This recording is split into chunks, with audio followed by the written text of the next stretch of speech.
Welcome one, welcome all. We are going to pontificate tonight. We have two kick-ass pontificators. We have comic book Bob. Look at how stoic. Look at Bob.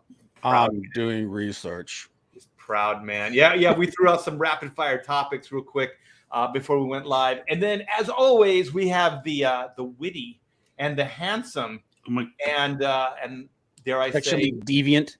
I was going to go the opposite, but yeah, deviant, I guess.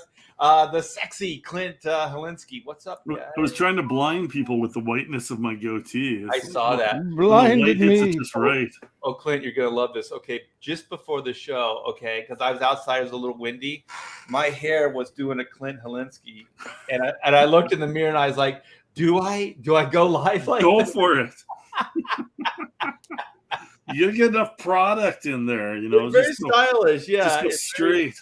Yeah, you definitely have a look, man. It's a Clint Helinski look. It's something. The kids are going to eat it up, you know. Oh yes. Yeah. I have a huge youth following. Like they're all about what I'm putting out there. Yeah. And then you'll be able to like sell product, you know, the Helinski method, you know. It's like you'll have tutorials on how to get the hair to look like that and everything. Yeah. Just go white early and go white early. Go with it. Yeah, just quit. Yeah, my dad was like the guy that went completely white. I'm still holding on to some of this dark, you know. I don't know. I got a streak in there, but yeah, I have cousins that like they went white in their late 30s, early 40s, and I mean they were pure white early. So yeah, my dad did too. You know, there's one guy I always wanted to find out like what the hell happened, and that was Steve Martin. That guy was in his 20s and he had white hair. Did he dye it? Like, how do you get white hair? You have to go back to like the early 70s to see him with any color in his hair. And right. Like, by the time he was doing movies, he was already basically white. Yeah, I don't know. But when he was doing stand-up, he was white-ish. I think it was like but it was always solid, right? It was like a solid gray or a solid white. Yeah. That's a dude that looked well. Him and Leslie Nielsen are two guys that always look like they were old. Yes. So like now that he's old, it's like everybody looking like he looks exactly the same. And then Jean-Luc Picard. God, he's been bald forever. And then the rock and roll version of that. Oh, I'm sorry. The rock and roll version of that is ZZ Top. They look the same forever. Yeah, those guys got old and no one knew it. Well, that's the thing is like if you look old early, nobody knows how old you are, and then they realize like you're still alive, and it's like because man, thanks. I looked like I was 60 when I was 25. You know, I always thought like, especially if you're a female actress, like you don't want to necessarily be drop dead gorgeous, right? Because there's going to be a time limit on your career. Like this is if you want to be a true and tried actor, you know what I mean? Like have a career, not just the flash in the pan thing. It's better to kind of be a little bit of the girl next door and maybe like not that attractive, like where you can you can plus it with makeup, but you kind of can go that homely route too, because those women always age well. Julia Roberts. Yeah, she's aged well. But what about? She hit a wall recently, but for a long time, man. Yeah. No, you're right. I'll give that to you. Held her looks. Jamie Lee Curtis was a good example. Yeah, Jamie Lee Curtis. And I'll say like as long as they don't have any weird work done, because then there's Meg Ryan, right? Yeah. He's got that uncanny valley thing happening. The second they do something weird, Courtney Cox with her mouth, like so, yeah. Yeah, but Courtney Cox was gorgeous, man. She was beautiful. Yeah. But then there's the strange, like the unicorns, like the Raquel Welches, the Selma Hayeks. Selma Hayek is hotter now. Okay, we got to get 60. We got to get some Raquel Welch in here. You guys type Raquel Welch. Let's find some Raquel. Dude, she was hot all the way until the early 2000s. Yeah. And she was like 65. Yeah, like well into their 60s. Yeah.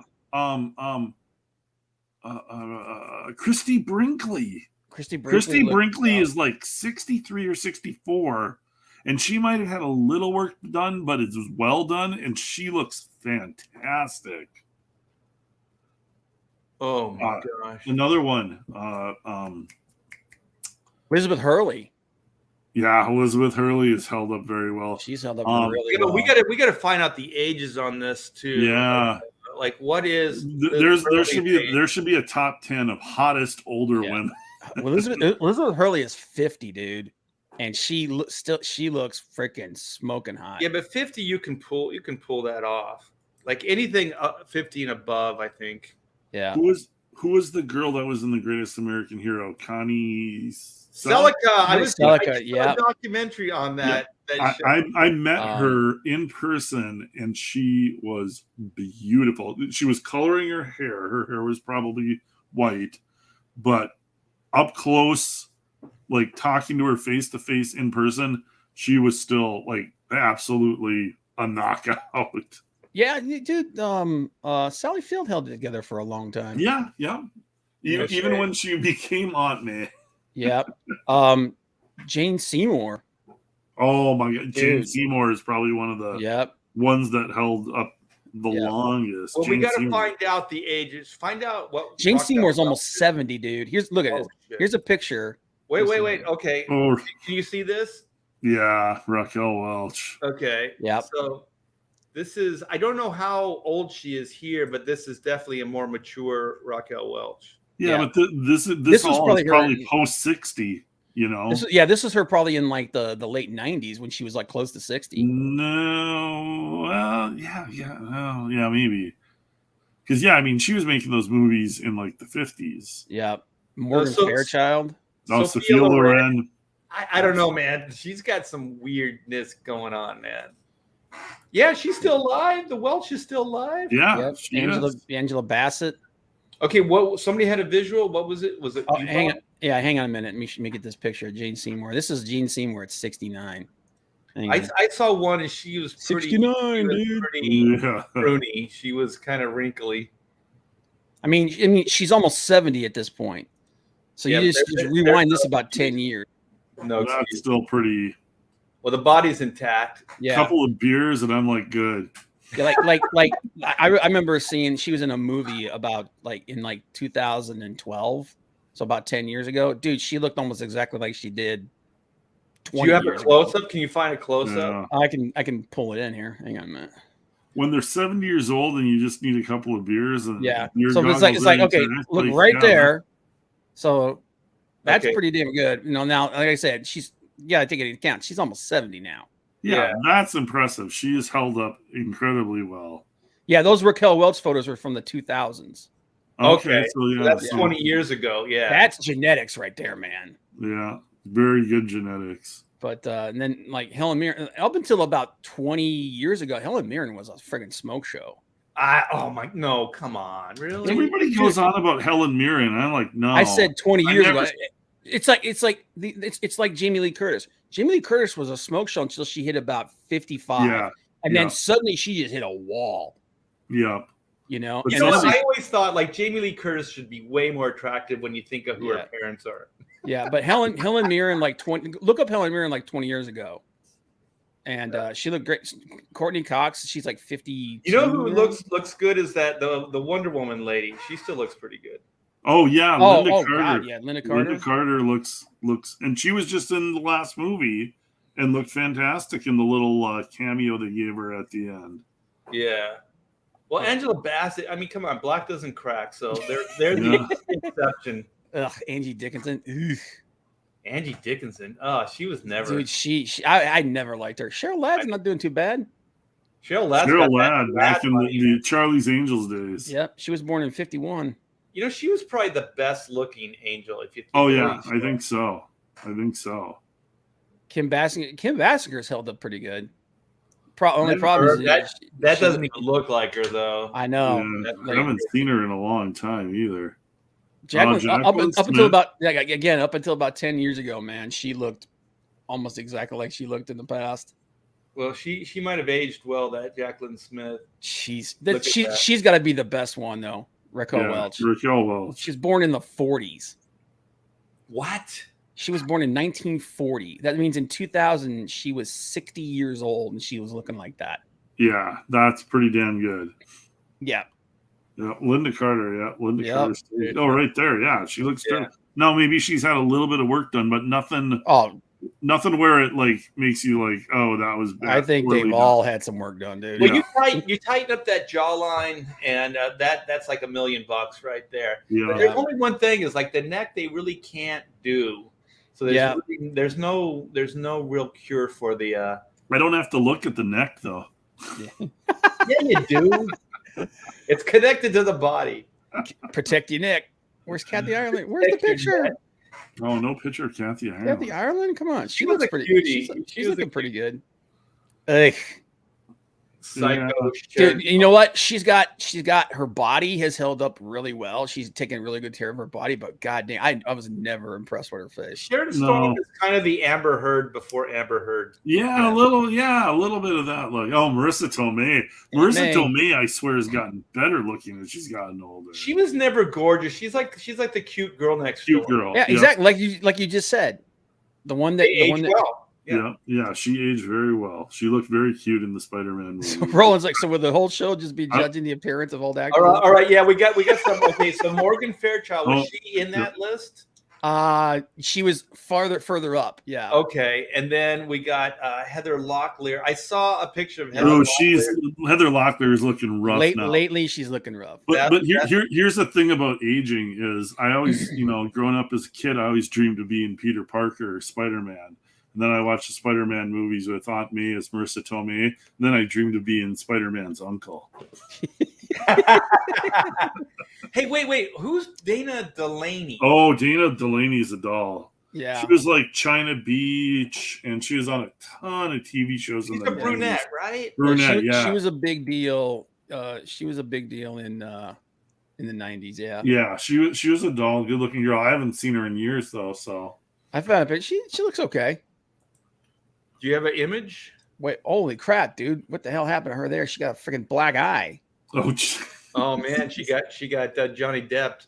Yeah. Oh no. It's all makeup. Don't worry. She looks okay. She was another one of those that she was looked like the girl next door. Well, I think she had the very cute girl next door look. Yeah, Sheldon needs to see the image. Oh, where she got the black eye? I see the one with the black eye. The cute girl next door, like what she looks like now, or what she looks like now. I'm not. I'll be honest. I'm not impressed with her now. Well, too, I don't really know who she was in some kind of military TV show, like China Beach. It was China Beach. Okay. It was like the Vietnam version of MASH. So here's what she looks like now, and I'm like, okay, I mean, she looks like an older woman now. She looks better than me. Sandra Bernhardt. Oh God. Oh yeah, that was the picture I was going to pull up. Yeah. I mean, she's hold up, but like Tracy Bingham. All right, this is for you, Sheldon. Oh, Tracy Bingham from like Baywatch. Yeah. No, you need proof that they've held up to today or to Yeah, but those girls aren't that old. I mean, they're not like Raquel Welch old. No, that's where Carter old. Yeah, when if you're still looking good past 60, that's pretty damn impressive. Wait. Okay, I know you guys were talking about this, but this is now sinking in. She's that lanky stand-up comedian that looks she was always hideous. Oh God. Yeah, with an ugly stick. That's what made me choke. She was Madonna's. Yeah, her claim to fame for 20 years was that she was Madonna's gay friend. Yeah, and then she Roseanne or something like. She was just kind of loud and obnoxious, and she was the Aquafina of the 90s. Yes, had a bit of a horse face, if you will. If you will. Yeah. Although she was in one of my favorite movies, which was Hudson Hawk. You know what? I got to watch that again because I was just talking to a friend and he was like, one of the worst movies is the Hudson Hawk. And I go, I think people thought it was supposed to be serious. I think they thought it wasn't. That movie's way over the top, but it doesn't telegraph the jokes, right? It doesn't say it's a comedy. They didn't present the over the topness in the right way because they were expecting a Bruce Willis action comedy, and then they were like what's the one scene where he does something and they just cut to something else and don't explain how he survived it, right in the middle. Oh, well, no, it's at the end when Danny Aiello's character was in the car and it goes over the cliff. Yes, and he just comes walking over and they're like, what the hell? How are you alive? And he goes, he's like, airbags. Would you believe it? He goes, the car blew up. He goes, sprinkler system in the car. Would you believe it? He goes, man, I would. He just Don Adams, that guy. Like, get smart. Yeah, the thing is, like, I remember watching it, and I remember the commercials, the trailers and stuff, and it looked like it was supposed to be serious, like it was supposed to be like Die Hard or something like that, right? And with some fun elements, because isn't there like those two guys do like some kind of dance, and there's like blue something else dance thing in the middle. Yeah, and so they that's the way they time their like we have this much time during the robbery, and they're like, okay, so this song fits that time. Yeah, right. And so when I watched it, I didn't have any real expectations, and the villains are like definitely like mustache twirling, cartoon villains, and I enjoyed the hell out of it. I love that movie, dude. That was it Lee Marvin? Or no, James Coburn. James Coburn plays the leader of the CIA group that are all named after candy bars. Oh, and the big dumb one's name is Butterfinger.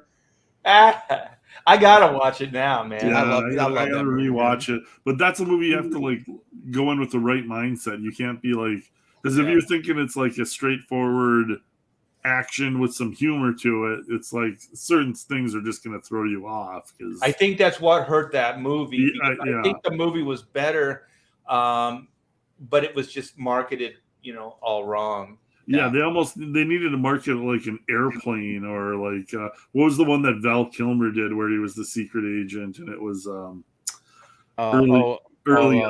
That was like his first movie.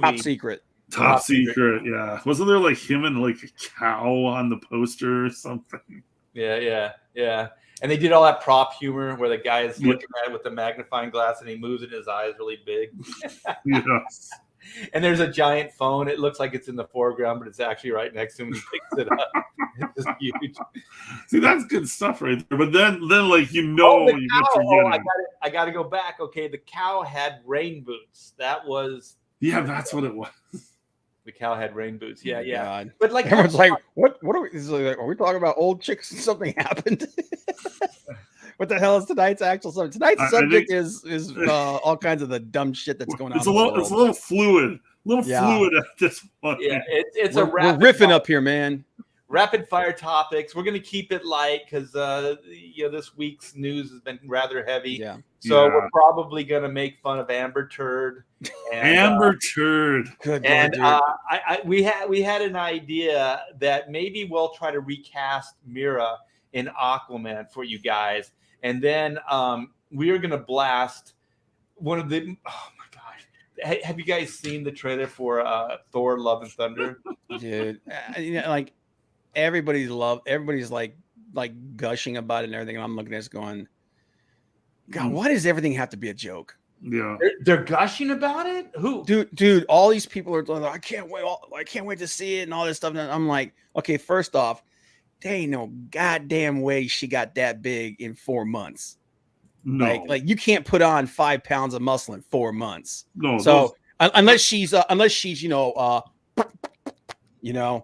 had some help, and like I give her all the credit in the world for getting cut, for working out. No, her arms are either fake or they're CGI. Well, you know what they probably did. Dude, I think she's juiced. Hard. I think she was juicing. Well, she could be juicing, but I mean, body replacement or head replacement is pretty much standard fare now in Hollywood. So they could just have a body double, literally a muscle girl in there. Yeah, exactly. Which is maybe what they should have done for She-Hulk after that trailer. Oh my God, that trailer was an abomination. That's got some weird Uncanny Valley shit, man. Oh yeah, it's just it's like okay, then her show being silly, kind of is a lot easier to take than Thor basically being. They made Thor clown. Like She-Hulk works as a comedy. Like it's been proven in the comics multiple times. Making Thor like as slapstick as they're getting. What they got is they got Taika Waititi like at the height of his popularity and success, and then Ragnarok made them like way more money than the Dark World did. They're like, all right, let's just keep running with this. So it's like everything is Guardians of the Galaxy now. Yeah. Oh yeah, that's what it is. And I hate it. Taika totally copied and stole everything from Guardians of the Galaxy and ran with it with his own sense of humor. That's why they're in this friggin' movie. Oh yeah, no, it's all tied together. It's all like once those movies did good, it's like, yeah, guess what? You keep making those kind of movies because it's what the bigger, not the hardcore fans. It's what the average person who's never picked up a Thor comic. Right. Yeah. It's what the MCU fans want. MCU fans love it. Yeah, but the problem I have with Thor, you have an actor that was one in a billion guys that could play Thor. Right? Like, I never thought this was possible that they would ever get an actor that could be that character, right? And so, here you go, boom, you got Chris Hemsworth. Holy shit. Like, you could replace, Robert Downey Jr. was great, don't get me wrong. Chris Evans, these guys, I think you could replace them. But a Chris Hemsworth, I don't think you can, because that's one in a million. Like, that dude's big, he's ripped, and he's a good enough actor that he can pull that off. And already there was humor to the character. Like the other Avengers would kind of like, oh yeah, you're a thunder god, all this stuff, and all that. And so there was always humor in there, but it wasn't always at his expense. And now it seems like he's the butt of the joke of everything. Yeah, they've taken it way over the top. Yeah, it's humiliating. Like when you have a guy like ripping on you, like you're on a sports team or something. You have a guy. You're the pitcher is ripping on you. And you're the second baseman. It's like, well, it's expected. The Avengers, the same thing. But when you have especially what's her name, the Valkyrie.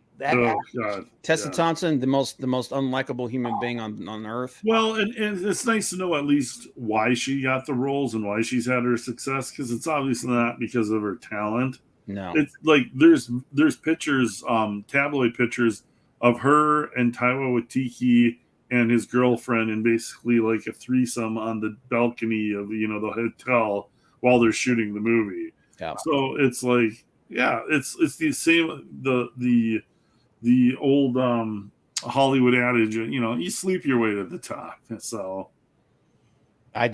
she looks so dour and unpleasant in everything she does. Yeah, the first movie when they brought that Valkyrie character in, and she was just this alcoholic, and she was this unlikable character, and so they didn't really try to redeem her. And I thought, well, it kind of worked. Thor's still the hero. He beat the shit out of the Hulk. There was some balance in there, but this one doesn't look like it has any balance. Like that Thor stuff with the Hulk in that arena. Yeah, that was awesome. Gold, man. That shit was that was a comic book geek's dream. Like that scene was so well executed. That fight was so amazing. And it was perfection. I don't know how after that you could go, well, Thor's the butt of a joke. You know what I mean? Like, it's because, it's the thing is they've made the decision after Avengers, they basically made a decision that Thor was dumb. They took the idea that, because the idea that Loki is super, he's smart, he's the trickster god. So they had to make Thor this dull instrument. It's like, no, Thor's not stupid. He's just not on the same level as Loki. He's not a dumbass. Loki's just evil genius. So yes. So it's like there's smart, and then there's smart. There's willing smart, right? Yeah. There's willing to do effed up shit. You know what I mean? And so those people are always going to have the advantage over the person that has a moral code. They could be the same intellect level, but if some guy is willing to blow up, a skyscraper, yeah, and it's like Lex Luthor versus Superman. Superman's not an idiot, right? But he's not on the level of Lex, right? Because Lex is willing to execute horrible things. Yeah, I always I never bet on in a fight, right? You always bet on the guy that wants it more. He doesn't have to have all the stats, right? But that guy that wants it more, that has that anger, he has that dig down, that's the guy that's probably going to win the fight, And I always think with villains, it's the guy that's willing to do the unthinkable, right? So as smart as you are, as intelligent as you are, you're never going to think that because it's the unthinkable. You know what I mean? Like you just don't go there because at some point, you know, that's just bad thinking. You can't go there because you're a good person. You know, you can't even fathom somebody that would be capable of that. Yeah. And I always think that those villains are the best villains. Like I think Chris Nolan with was it Dark Knight Rises with the Joker character. That was the best thing they could do because they added one thing, that he was the anarchist and that you couldn't reason with him at all. Right. Like he's unpredictable and it's kind of like the Terminator is like nothing you say is going to change the course of where he's going. Right. There's nothing you could do. You can't reason with him. You can't work things out. There's nothing there, and he'll keep going. Like he's like the Terminator. Like he's not going to stop, like you said. And I think that makes a great villain because there's that scene where like Batman's just getting pissed and he's hitting things and stuff like that. He's like. He's laughing at him. He's like, look at you go. There's nothing you can do. All that strength and all that power. There's nothing you can do. He's just mocking him. And I was like, oh, shit, man. That's a powerful villain. I'm just sick of the Marvel formula at this point, you know, because it changed from, you know, trying to stay as close to the character as possible to everything is the Guardians now. Everything is goofy and everything is stupid. You know, and it's playing to what the biggest audience they can get is. It's like they're going to water everything down and make it slapstick for people that aren't the hardcore fans, but think they are because I've seen all the Marvel movies. You know, it's like, but it's like, and I get why there's such a bright color palette to this movie because Null is like an absence of color, and that's another thing. Null looks like shit. I mean, he's the villain character. I love that. I love that character in the comics is better designed. Hollywood. That's what I'm saying, dude. Null looks like every nondescript alien bad guy. You know, let's get into this. I'm gonna keep going. I'm gonna get into it. I'm gonna find the trailer. The thing though is, if you're having Christian Bale in your movie, do you want to slap a bunch of makeup and stuff on him? Yes, dude. Gary Oldman. If he doesn't want, I know that's why he said then you end up with another apocalypse. No, I mean, dude, Gary Oldman can cover that dude in makeup and he can act his ass off. When have they ever covered him in makeup? Mason Verger. Oh, I don't know that one. Hannibal, the movie Hannibal. Oh, okay. No, I don't know it. Dude, I know them, but I haven't seen it. There have been like Tim Curry in friggin' Legend, man. That dude can act as and that was awesome makeup. But that is a great example, man. Yeah, Tim Curry in that getup was impressive. Yeah, some people can act like they're way. Gore. I'm sorry, not Null. I'm thinking about the sword. Oh yeah, because the sword he has is the Necro sword, and that's connected to Null. That's what everyone's saying is like they think they're gonna use Gore to introduce Null into the universe. Okay. So, but anyway, like he just looks, and I know why they didn't do it because Christian Bale said that he will never do another superhero movie because he doesn't want his face covered. Yeah, and I'm sure Christian Bale didn't want to sit through makeup and all that. He's a big enough actor where. Then get somebody else, right? And well, you know what else? And I'm going to get into this, Roland. But let me answer this: is that Hollywood?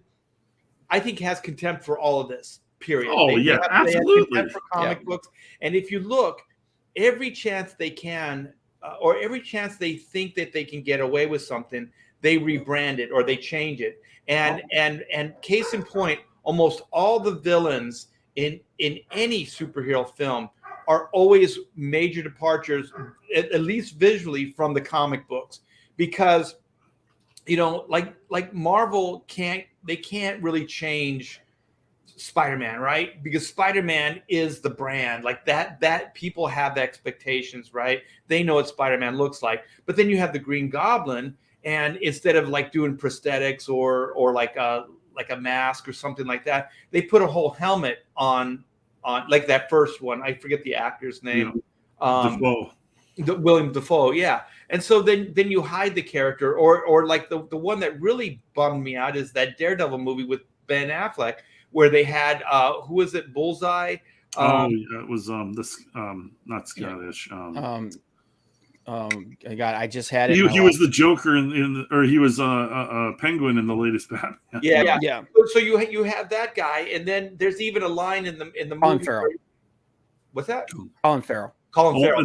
And so then you have this scene where he's watching Daredevil go, and it's even in the trailer. He goes, "I want a costume," right? And so then like he's crazy enough that he's like, "I'll dress up like this guy."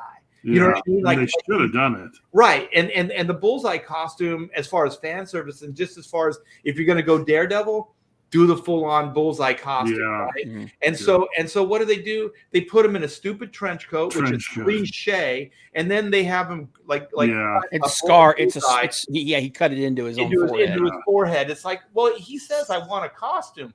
That's not really a costume, especially when you're like envying Daredevil. And that I thought that character was crazy enough. They could have pulled it off, and I think fans would have really loved it. But every time Hollywood, they'll change the villains. They'll change the visuals of the villains every time, just because they can get away with it. And that to me shows contempt. Like that shows to me that if they didn't have to make Batman look like Batman, they wouldn't. You know what I mean? Like if they could change Spider-Man, they would change Spider-Man. Well, that's why I always think they can do better or different, and they think whatever. Like I mean, all of those people that come from Hollywood come from an arrogant base to begin with. They want their face to be seen. They look down on comics. They look down on the comic book creators, even though it's the only thing that's making money for Hollywood right now anymore. Right. And, well, that's the reason why the Fantastic Four movies. Before we go too far, go ahead. I want to read Roland's thing, because then this kind of ties into what we were talking about a little bit. He said, like Art said yesterday, some people are checking out the MCU because they can't handle 3 Spider-Mans. So you know how you guys are saying it's really jokey and they're going in that direction. But also I think that Marvel, specifically Marvel, is throwing way too much at the general audience to understand these multiverses, these ideas. I think are jumping the shark. Like I don't think people are going to be able to comprehend this stuff or care enough to look into it. So like it kind of worked in the Spider-Man movie because they were tying it into film franchises, right? So they're going, oh well, these are those other actors, these are those other movies. I can kind of understand it at a glance. But when they start doing it in Doctor Strange movies and things like that, it's like, what the hell's going on? Well, it's the same. It's the issue that we had with comics, and the reason why it like having multiple versions of every character, it waters down and it dilutes them. Yeah, why do I care about this main character anymore when there's like 30 million different versions of them? And we know why they're doing it. They're doing it so that they can replace people with whoever they want. Yeah, that's the underlying reasoning. Underlying thing is because they're gonna want new Captain America and Iron Man movies. They're not gonna want to pay Robert Downey Jr. $50 million a movie. Not only that, but they don't want that version of them. They want to be able to make them into whoever they want because it's a mantle. And it's like, no, you don't understand. These characters were created to be timeless. Yeah. You know? So when they're aging out, I understand that they have to do these things, right? And that there are brands. Like Iron Man is now a brand. Captain America is a brand. Thor is a brand. Like these are marketable things outside of film and stuff like that. So I understand that because you like you said, Bob, they're meant to be timeless. In a comic book, they are. But in real life, you have real actors. They age and they age out. So I'm not talking about them aging out, though. I'm talking about them wanting to cast and like for diversity or whatever. They want to be able to cast whoever they want into any role. And now that that's the whole reason why they brought the whole multiverse thing in. It's like now we can just say, oh well, that's because they're this version in this universe or that universe. Right. They don't want the Chris Evans Captain America anymore. Well, they can't because the guy is not going to be able to play Captain America for another 10 years. And Robert Downey Jr. is not. Right. I'm agreeing with you. I just wanted to hammer that point home. Yeah, no, I understand. What I think is that one of the through lines with what we're saying is just contempt, right? So what Marvel is doing too, and I think this is why people like us and people that were really into the first 10 years of the Marvel, MCU, is because there was they cared. They treated these characters with respect, but now they're treating them with contempt, meaning that not only do they want to be able to change the actors, but they also want to change the canon. They don't want to be beholden to anything that happened prior. So what they're trying to do is distance themselves from the prior 10 years. And I just think that you see it in the comics all the time. They're what is that? They're shooting their nose or whatever, cutting you off your nose to spite your face. Yeah. Oh yeah. Like it's not long term. It's like, they're willing to, do some really contemptuous stuff. They're willing to spit on the fan base to try to go somewhere else. Some of it is agenda, but some of it is practicality. But I most of it is just disrespect for what came before. Yeah.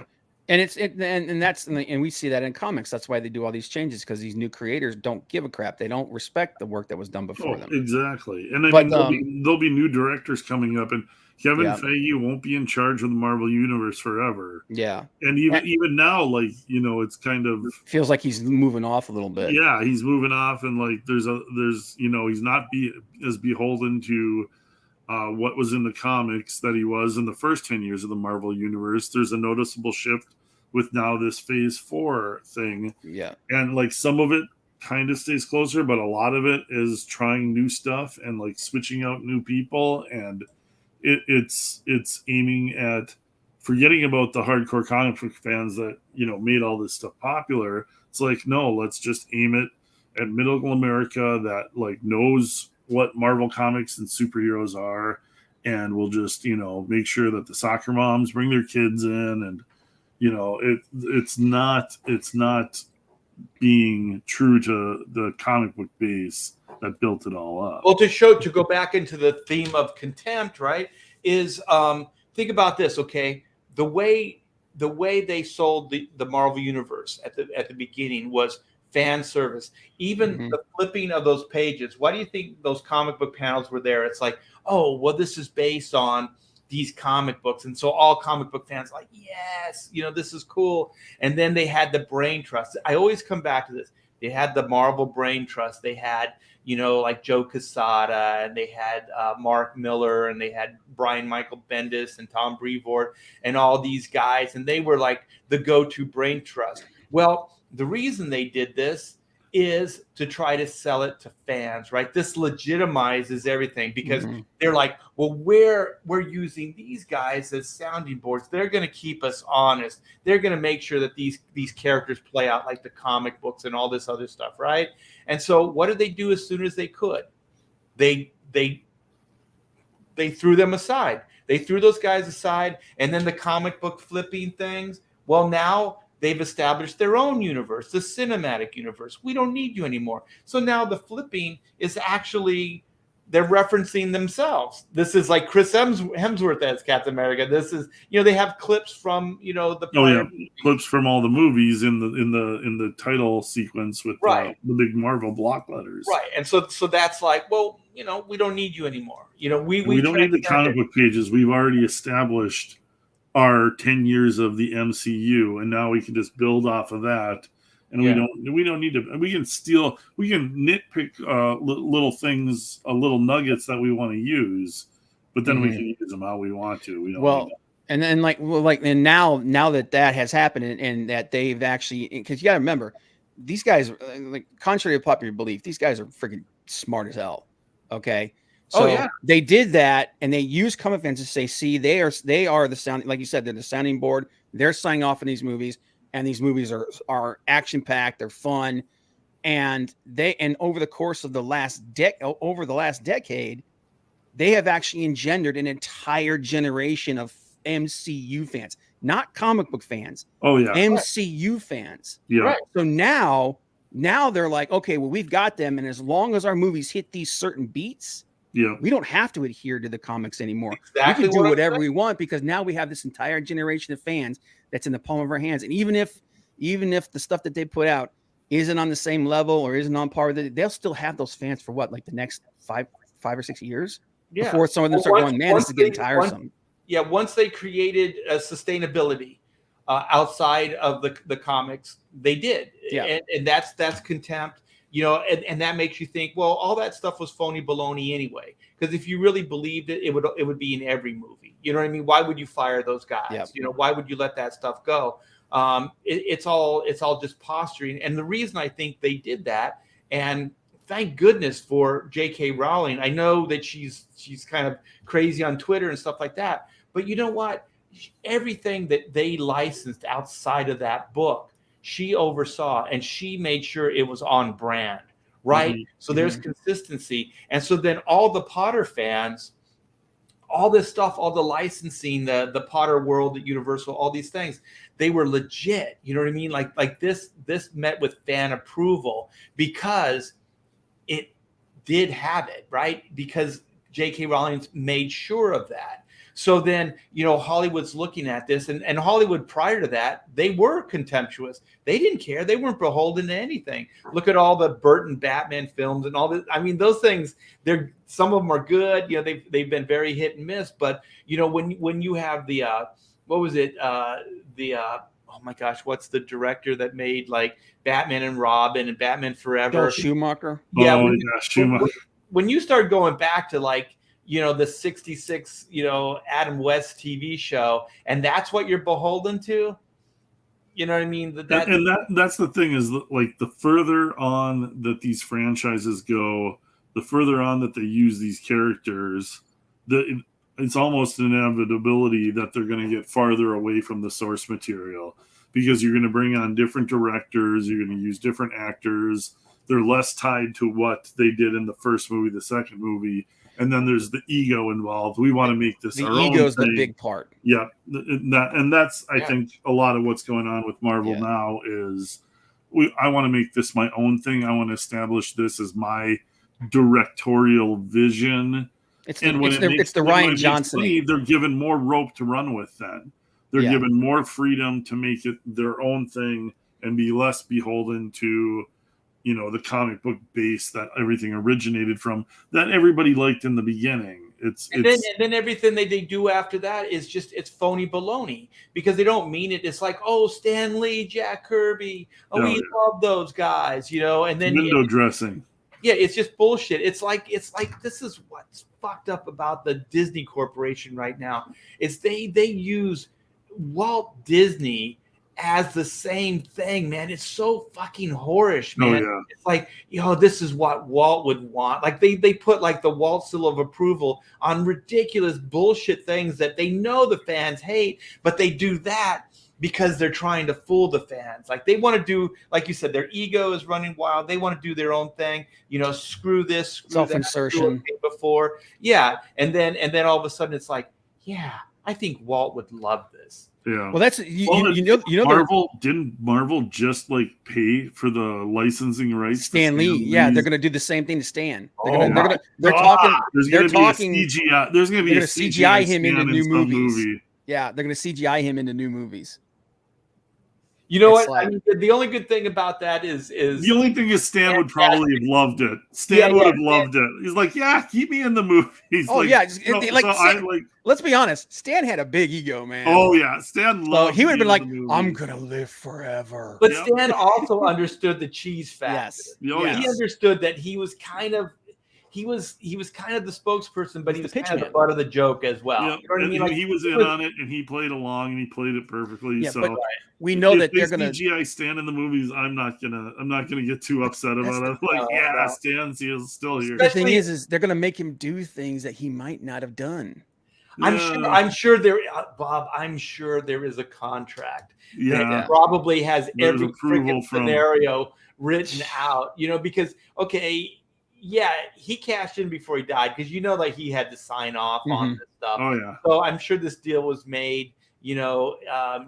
sadly in the later years of but Stan's been playing the Hollywood game since the late 60s, early 70s. I don't think he's going to lose a lot of sleep. No, Stan was in on this, whatever you want to call it. That's the thing is like Stan is in on it. Walt was not. You know what I mean? Like you're exactly. You're using this guy's name and his reputation in a way to legitimize your agenda, to legitimize your fucked up ideas. You know what I mean? Because they don't have merit on their own. Like your ideas don't hold any water, and so then you're going right for the most heartfelt thing you can do. But it's short term. Once you burn out your fan base, once they see through the bullshit, it's going to be hard to come back from that. I mean, Stan is a similar idea to the Walt thing, but Stan did sign a contract. And here's the thing: people may not realize this, but for the last 20 years, Hollywood studios have been buying up the voice and likenesses of dead actors for a long time. Yeah, I remember there was a bidding war over Bruce Lee. So at some point, with the technology that they have, and eventually it's going to get to the point where they can beat that uncanny valley thing, we're going to start seeing these dead actors in movie roles and stuff that they may never have been like we may see a freaking Brokeback Mountain 2 with John Wayne and Lee Marvin. It's like it's like this stuff's gonna happen at some point. But the Roland, yeah, I know about that. The cartoon with has like Stan Stan little clips or something in it. Well, someone mentioned it to me. I didn't look into it, but yeah. But yeah, but getting back, circling back to the whole friggin' Amber Heard thing. Oh, I mean, to the Thor thing. The Thor thing. Yeah, the Thor thing. Hey, you guys talk a little bit. I've had too much liquid. I need to drain the Thunder Weasel. I'll be right back. Okay, don't pull your back out. You want to go to Thor, or you want to go to Amber Heard? I just want to talk. I want to talk about, what do you think about the look of the movie of Thor? Of Thor. I don't. It's overglossed. It's so like. Yeah, we've got the budget to it's. This is Taika Waititi vomiting everything he's got on the screen. Yeah, it's we're gonna go for spectacle. We're gonna go. I mean, it's verging on Flash Gordon-esque kind of that's exactly what was in my head when I was like, some of this stuff, especially shiny, the Zeus part. Yeah, too shiny, the whole Zeus thing, the electricity holding him down and him snapping his clothes off or something. Yeah. It was just now. Then that brings up another question, but I'll circle back to in a minute. Yep. I get why they're doing everything so bright and shiny, because Gore is like I said, Gore himself is like a complete antithesis of that. Yeah, and there's even a scene where it looks like it's Gore versus Thor, and they're both in black and white. Yeah. So it's almost like he's sucking the life out of the color and life out of everything. But for me, I'm looking at this going man, this doesn't feel like Thor. But they established that bright colors in the movie before this. Yeah, but at least they had the Kirby aesthetic to go on top of it. And I think this is just this is the same thing we were talking about earlier. Is when you do one thing, it works. Hey, let's do more of it. This tasted good. Let's eat. One of these tasted good. Let's eat. Fill up the troughs. Let's eat. Yeah, exactly. Yeah, and Hollywood's notorious for that. Let me tell you the story. Better mute it. There's the Space King right there. Yep, the Space Viking Thor. And I think those people back there, the blue people, someone was talking about what race they are. They're either some kind of weird Kree anti-technology race, or I think that's Yondu's people, maybe. I think it's Yondu's people. Yeah, I do, because they got the red hair and stuff. They have the red and stuff. Yeah. At this point, Thor's got a little bit of Big Trouble in Little Chinatown, Kurt Russell vibe going on. Oh, with the vest tank top shirt. Yeah. And the vest and whatnot. That's a little Kurt Russell-esque, isn't it? Yeah, definitely. But why the hell is Groot still a teenager, man? I mean, for God's sake. Oh, because of the story. They're it's fitting the story somehow. Oh, And they did the full mask helmet of Thor. That's one thing is like they haven't used the helmet on Thor except from the first movie when he's coming out at the very beginning. Well, this is different. I think this is if I'm not mistaken, this version might be the God King Thor. Okay. Because they went full, and it didn't look real good. I was kind of actually, no. What this is? This is a version of the helmet that he had when it was Eric Masterson who took over as Thor. Yeah, and he's got different versions of the helmet. So, what helmet are you talking about? There's no helmet in these shots. There's a helmet later on when he first sees Jane as in this newest trailer. In this newest trailer, when he sees no, they both do. Yeah, they both have the. You'll see it. You'll see it. Helmet. Yeah. You'll see it in a minute. Okay. I'm so sick of Korg.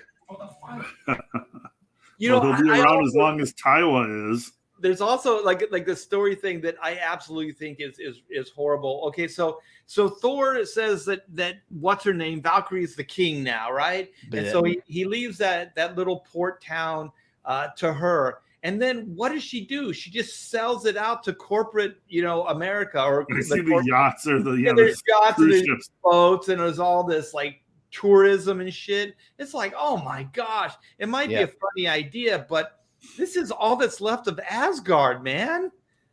Like the whole place was blown up. They got bills to pay too. Oh yeah, yeah. They're all gods. It's such a lame version of what happened in the comics, where like he brought Asgard to Earth in the middle of Nebraska, Midwest, and it's like floating above the ground.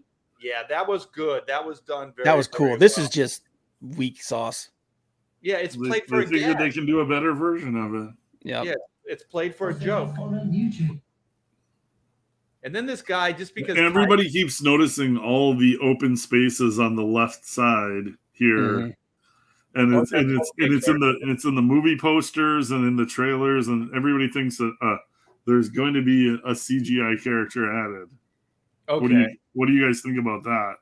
Well, everybody's been wanting friggin' Beta Ray Bill. But everybody is hoping Beta Ray Bill shows up. And if he does, I hope he beats the shit out of Jane. They have way too much going on already. And then Taika, you talk about an ego. Like, I'm going to make a character that's going to be based on me. Like, because doesn't he do the voice and all the motion cap? Oh yeah, totally. Well, it's a good way to make sure your retirement is taken care of. Yeah, and then you get some royalties for the action figures, right? Oh, absolutely. I'm sure. And then look at this. Like, he's working out. Got to get rid of the dad bod. Oh my gosh, this is so stupid. This is aimed at like the MCU fan, not the hardcore comic book fan. And let me make this very clear, man. I'm gonna go see this movie because I like Chris Hemsworth. Oh yeah, I really like Chris Hemsworth. And Hemsworth is gold. And dude, I tell you what, you want to see how much range this guy's got? He's got a new movie coming out. It's a psychological thriller where he plays the bad guy. Oh, dude, it looks awesome, man. Oh, that could be interesting. It's like Spider something. I can't remember. He's got comedic chops too. Like, he pulls off comedy pretty well. And he was probably one of the few funny things in the female Ghostbusters movie, playing the himbo secretary guy. Oh yeah, he's the only thing that was funny in the movie. Yeah, exactly. Yeah, he can go back and forth from dramatic to comedy, and he can play both very, very well. That is Forrest Gump there. Yeah. Look at this. Yeah, I think that's it. Spiderhead. That's what the new movie's called. Spiderhead. Spiderhead. Yeah. Yeah. Isn't this like The Incredibles? Like, I'm gonna get my body. That's exactly what I was thinking when I saw this. Is like, this has got to be a nod to Brad Bird and The Incredibles.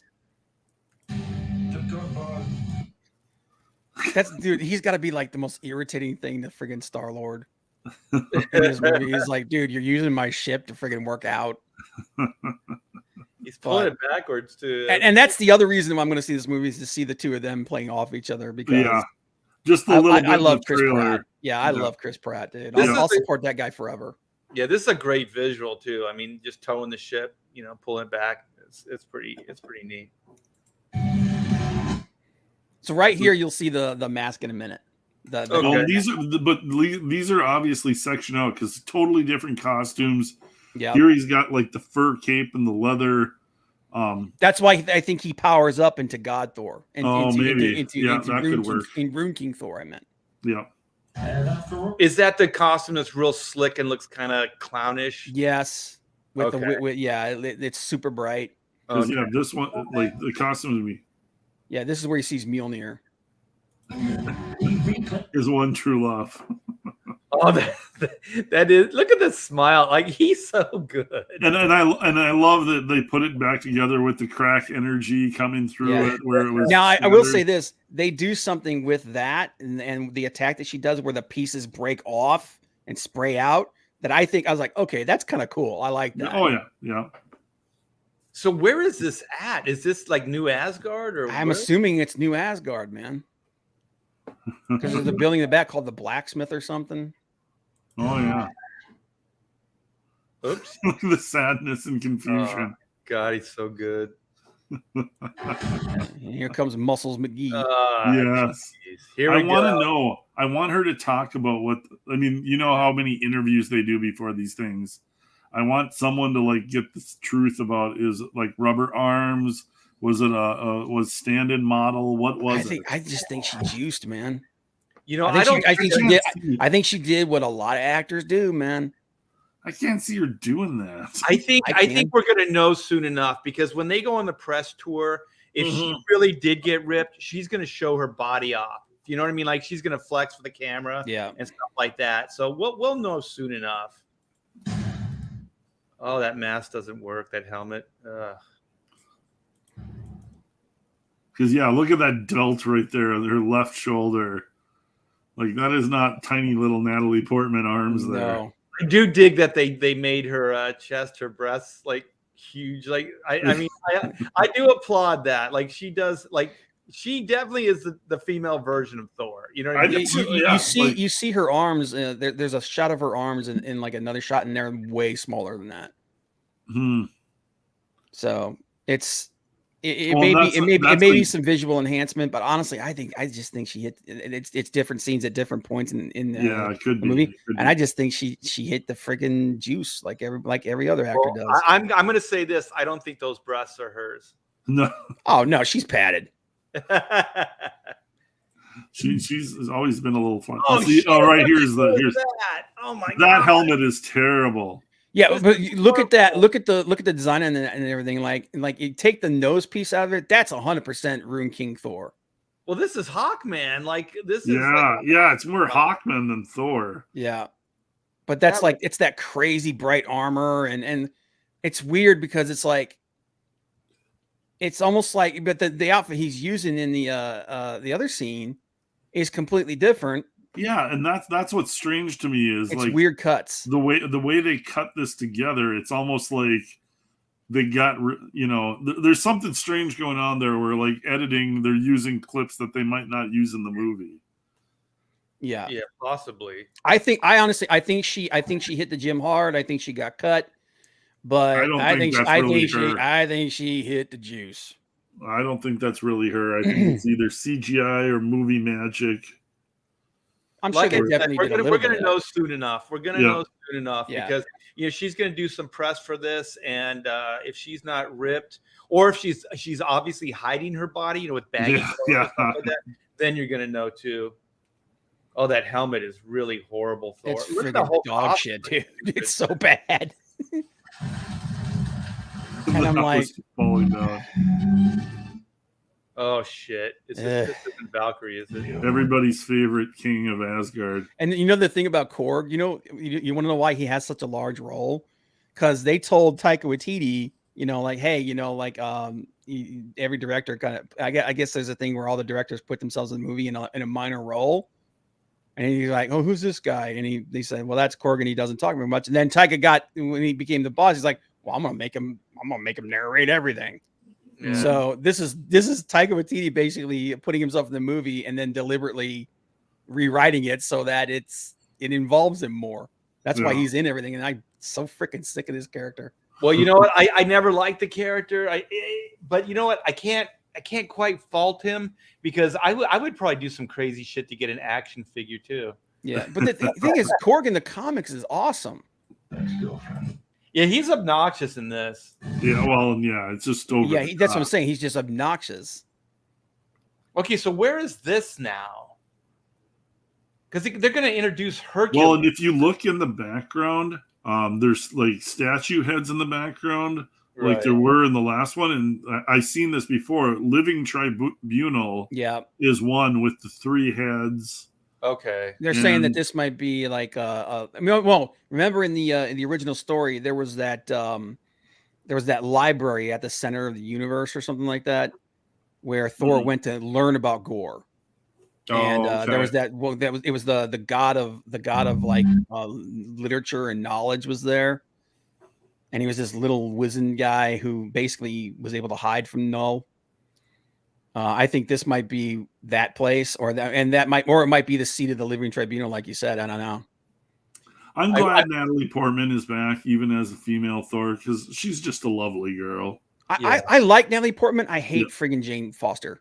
Yeah, that character is so boring and uninteresting. I think they had to give her cancer to make her interesting. Yeah, I think Natalie Portman is boring as a human being.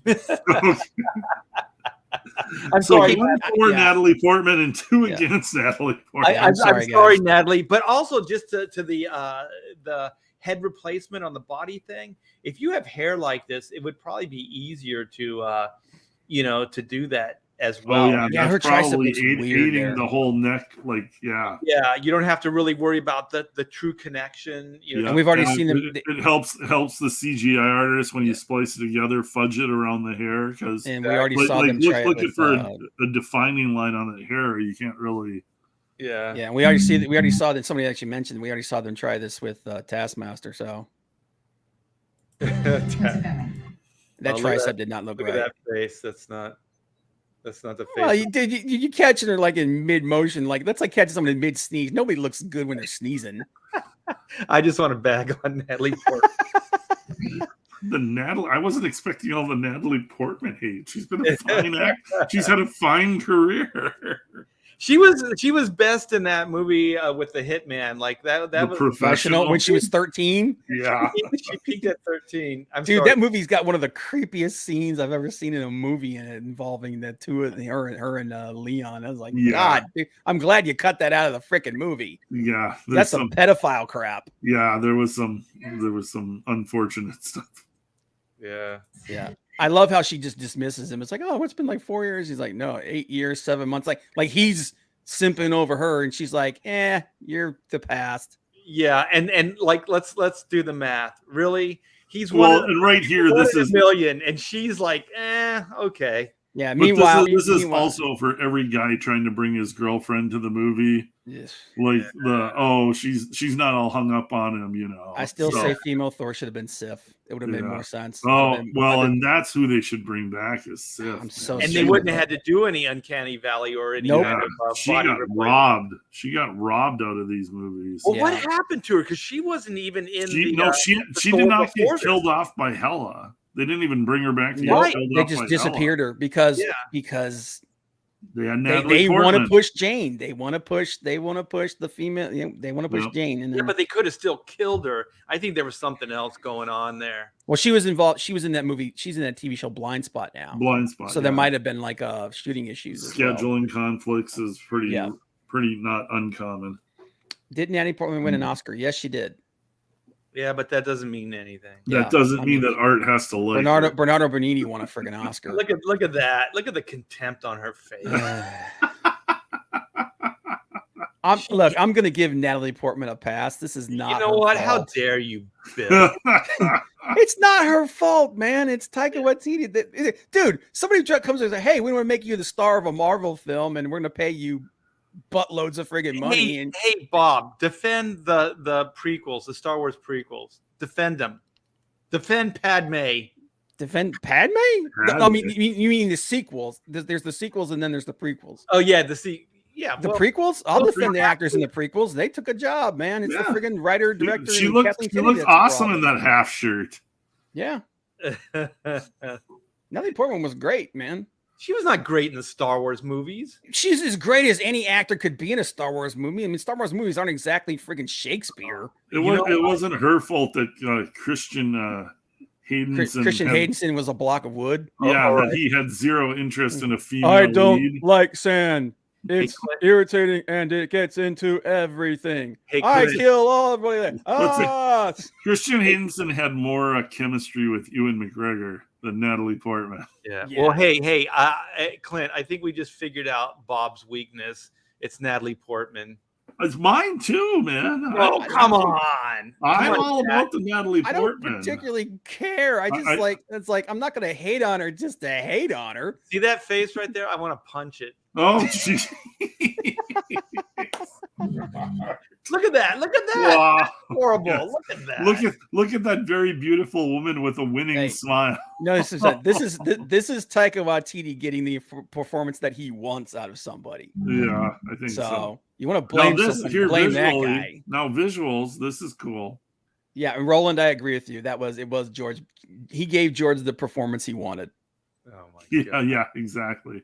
Yeah, there's got to be somebody backing me on this Natalie Portman thing.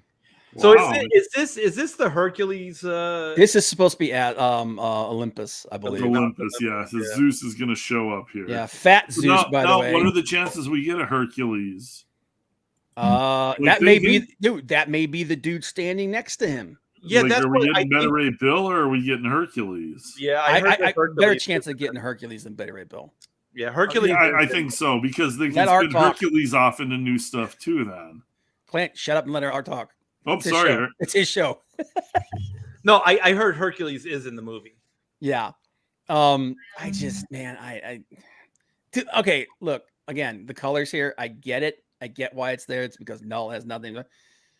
God, this looks like cosplay to me, though. Yeah, it's too bright. This doesn't look like badass Thor. Yeah, it's very Eternals. Yeah. Dude, can we just talk about the fact that Chris Hemsworth just get jacked as hell? Those arms are insane. He's gonna be playing. You know, like he got so much bigger in between this time and last time is because he's playing Hulk Hogan in a biography. Mm-hmm. Well, he's gonna out Hulk Hogan. Freaking gigantic, dude. One, his body's in better shape, and two, he is way better looking than Hulk. Yeah. I can't wait till he has to shave his head into that partial bald. Oh God, that's and wear horrible. the do-rag. Let me tell you something, brother. I've been hanging and banging for 40 days and 40 nights. Okay, what's this girl's name right here? That is Tessa Thompson, aka Valkyrie, aka resting bitch face constant. No. She is gorgeous here. Look at that. She's a beautiful woman. Art. She is so amazing. She is a Clint's picking up on legitimately. I get what you're saying, but I'm saying she's a legitimately pretty girl. She's just she's not. She's not an unattractive person. I'll talk over anybody now. No. But it's the fact she's just got this constant piss ass hate everything face. Art is screwing with us, and no, I know he is, but I'm saying but she is as plain a Jane. She should have been Jane Foster because she would not be. She is not an unattractive person. She's better than average. It's just that she's got such fucking disdain for everything. Yeah, no, I think she's a lovely human being. I'm sure. No, not particularly, dude. Oh God, Jane Foster. Oh, Natalie Portman.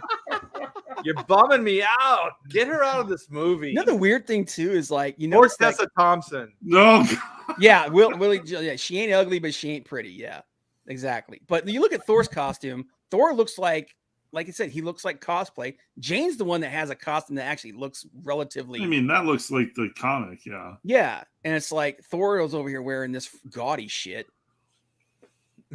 Just once, I'd love them to put him in just like, the 3 chest plate thing, full blue, like exact replica, Viking it up, but have like the original Thor costume with the Thor helmet. Just one time, have him how many times did he switch costumes in this movie? It looks like at least 4 different versions. Yeah. At least 4 different versions we've seen. Just one time, put him in they show in the beginning where he's running. And they show a clip of him in a comic book authentic costume, but they still do that half-ass version of it. All right, you guys got to look at Jane Foster's arms right here. Okay, that's what I'm See, saying. now they're skinnier. Very different. That's what everybody's pointing at. They're saying, like, wait a minute, right there, she looks toned, but she looks normal. She looks toned, but you could believe that's her real arm. Yeah. All right, now we have one more reason not to like Natalie Portman. I'll move on. And in these shots, Natalie doesn't have her helmet, so. Art's killing me with the Natalie Portman. You know what? I want Chris Hemsworth so much to play Reed Blackett. Someone actually put that film. question out and asked you who, if you could cast black and white, who would you cast to play them? I would for sure. I mean, he's almost been in too many things, like genre type things. So it seems like it would be almost too obvious to do it now. But man, I'll tell you, he gets the humor, you know, and he can play the drama. This dude can make you laugh. He can make you cry. You know, unlike Jane Foster.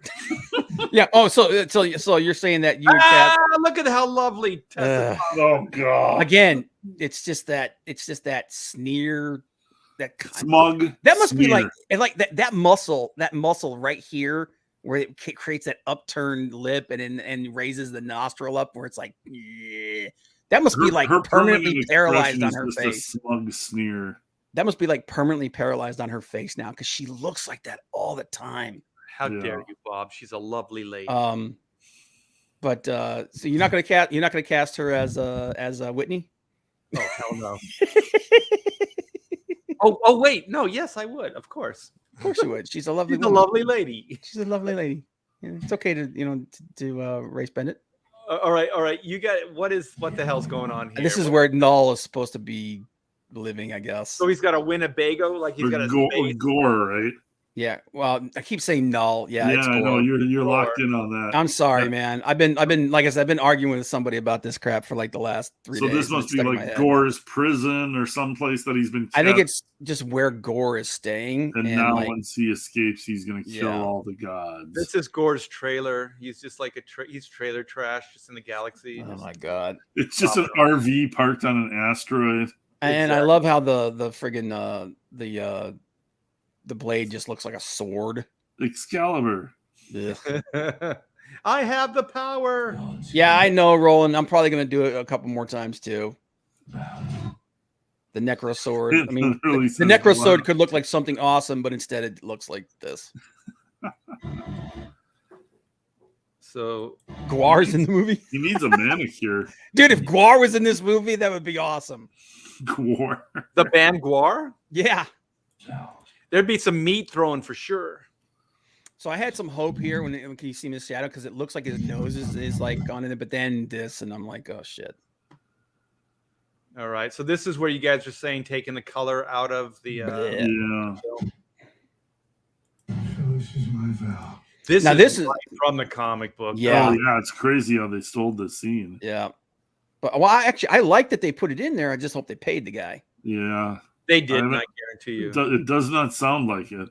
Yeah, the way he talked, but I love the story behind this too. He's like, he talks about this god, and he's like, the last time he saw him was like 200 years ago, and they were passing each other in space, and they said hi. It's like this idea that they've been around for so long.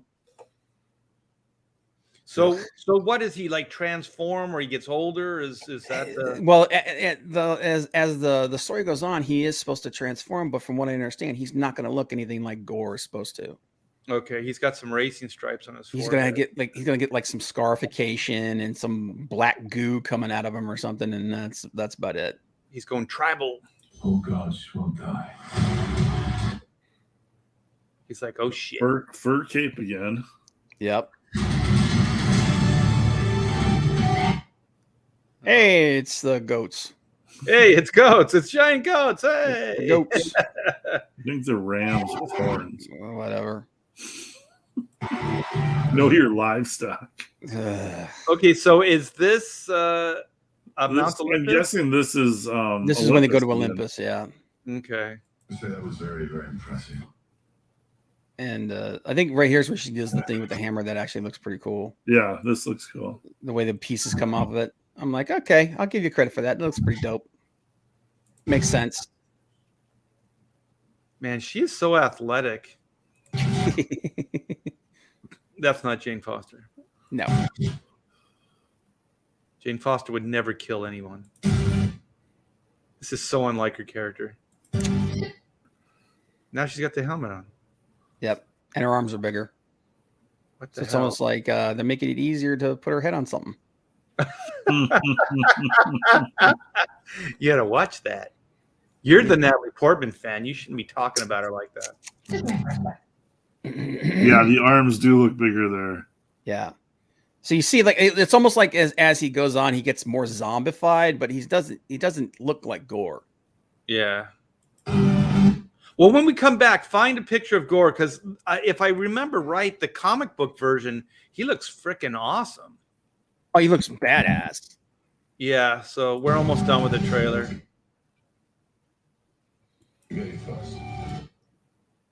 Look at how horrible. Look at that. Okay, so who's the actor here? This is the gladiator guy, right? Yeah, it's Russell Crowe. Russell. Crowe, yeah. Russell Crowe, who has put on who basically ate his former self. Yeah, Russell Crowe's quit giving a shit a long time ago. Yep. Well, he's not throwing telephones at people anymore. We trust Tessa. Well, and here's Valkyrie fighting Gore. With Zeus's thunderbolt. Oh, I'm with the thunderbolt. I'm like, okay, come on, man. There ain't no way he's giving that to her. And it's so goofy looking, dude. Yeah. What is this? This is Just stupid. That is so dumb. You know what would be the best is take all those special effects and just expose this for exactly what it is. It's just some kind of gold piping. And just show the actual shots with all the dots on them before the CGI stuff. It's oh, this does look terrible. This is really bad. Those poor goats going through. I can't remember the name of the goat, but the goat was actually pretty cool in the. Oh, and here we go. Here's oh god. Oh, and by the way, it's it's comics are so sexist and everything, and I'm like, you're literally showing his friggin' ass. Let's strip Thor naked. Because that never happens the other way. Yeah, because sexism is only. Let's reverse this. Let's reverse the scene and have poor Natalie Portman have. Yeah. Who is this now? This is supposed to be Null, dude. Well, this is the thing is all the characters go through multiple changes in this movie. Yeah, he looks like they all look different at different times. He still has the mole at his on his nose right there, right or his bridge. He looks like Uncle Fester, though, man. From the Addams Family. That's what I was gonna say, man. With the way he's smiling there. God, it's very so bad. Guardians. And just a reminder that the Guardians are in this movie too for 5 minutes. Yep. Which is at the very beginning, I think. No shot of Nebula though.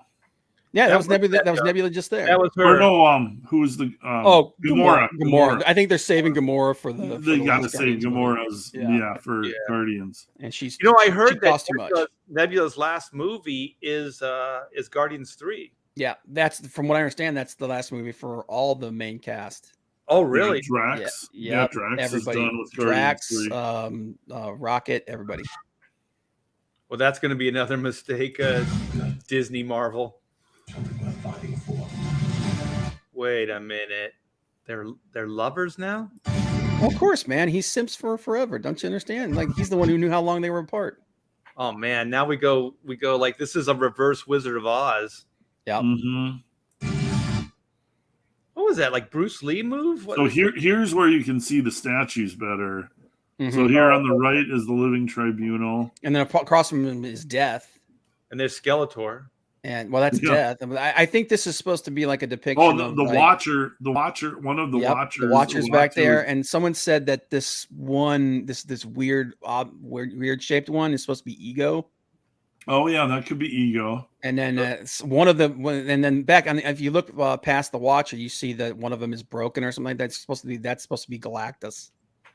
Oh, okay. So this is like you've got the Celestials and then you've got the Celestial Pantheon, which are the most powerful, and that's why they're showing these guys. Well, that's the coolest thing that I've seen so far. Then, and it's all because of you, Bob, explaining. Now, here's the thing: that may be 100% bullshit.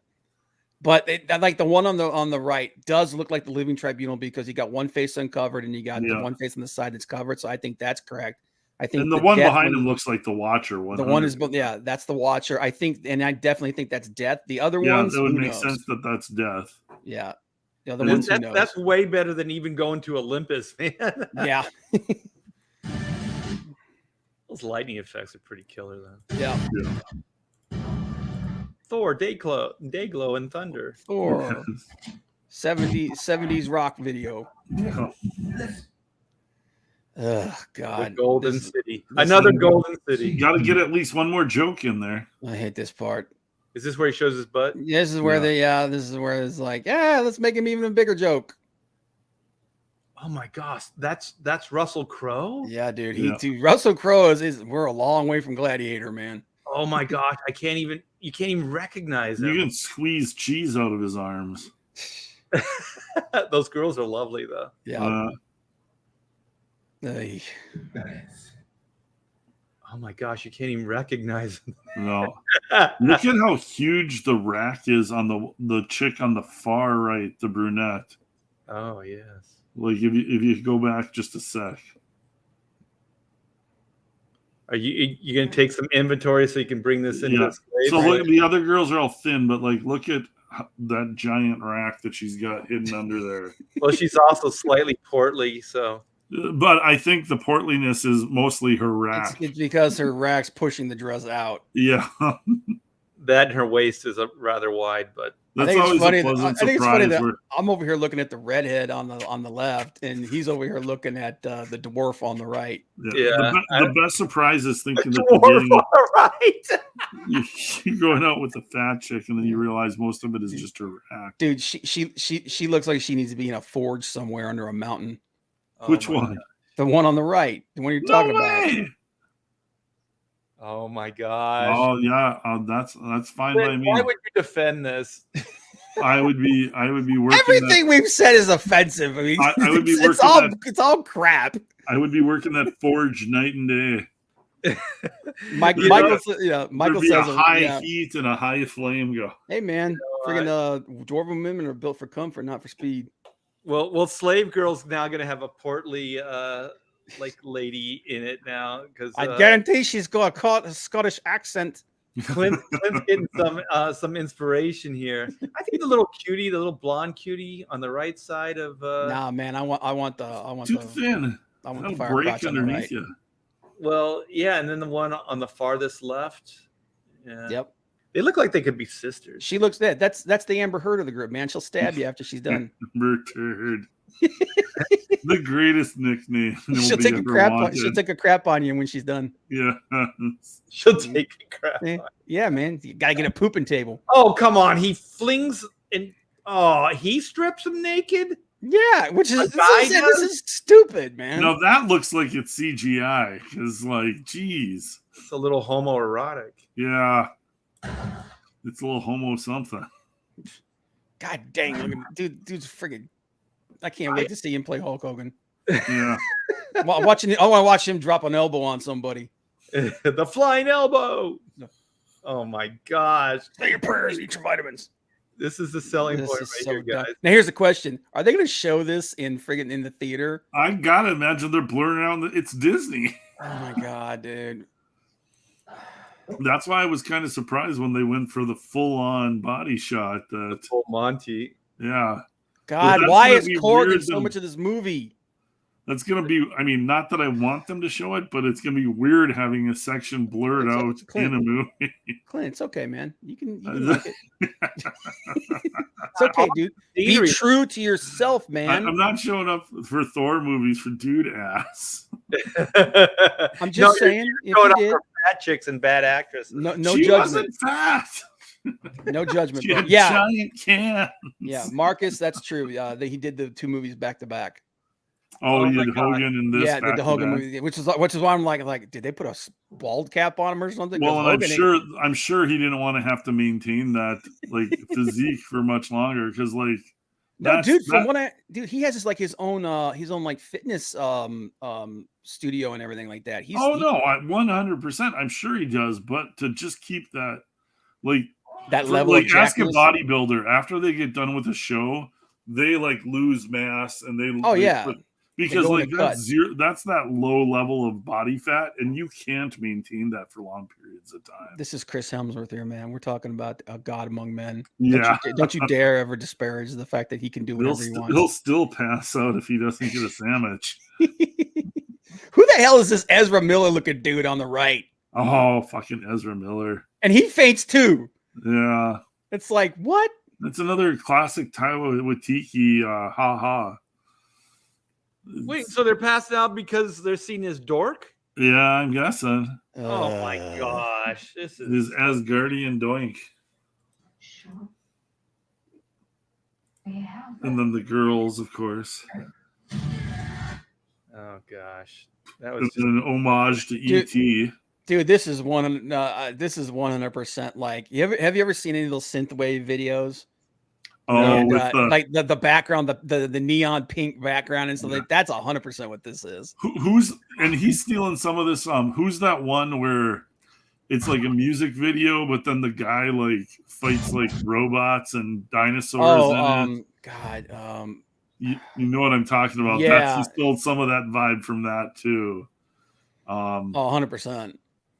I can't think of it's those guys that they do like 80s style rock. Yeah, he jumps on his car and rides it like a skateboard, and then he goes through time into the past and he fights like a giant dinosaur with a laser gun. It's not Steel Dragon, is it? Something like that. It's something like real generic, but wait a minute. I'm surprised Marvel hasn't hired that dude for one of their movies yet. Will Art call ex-writer Leah Williams fat because of her genuinely massive chest? Yeah. Listen, man, you guys have eyes. That girl was fat in that trailer. Yeah, that's what I said. She looked like a freaking dwarf, like a fantasy dwarf, man. She looked like she needed to be under Mordor with a freaking hammer.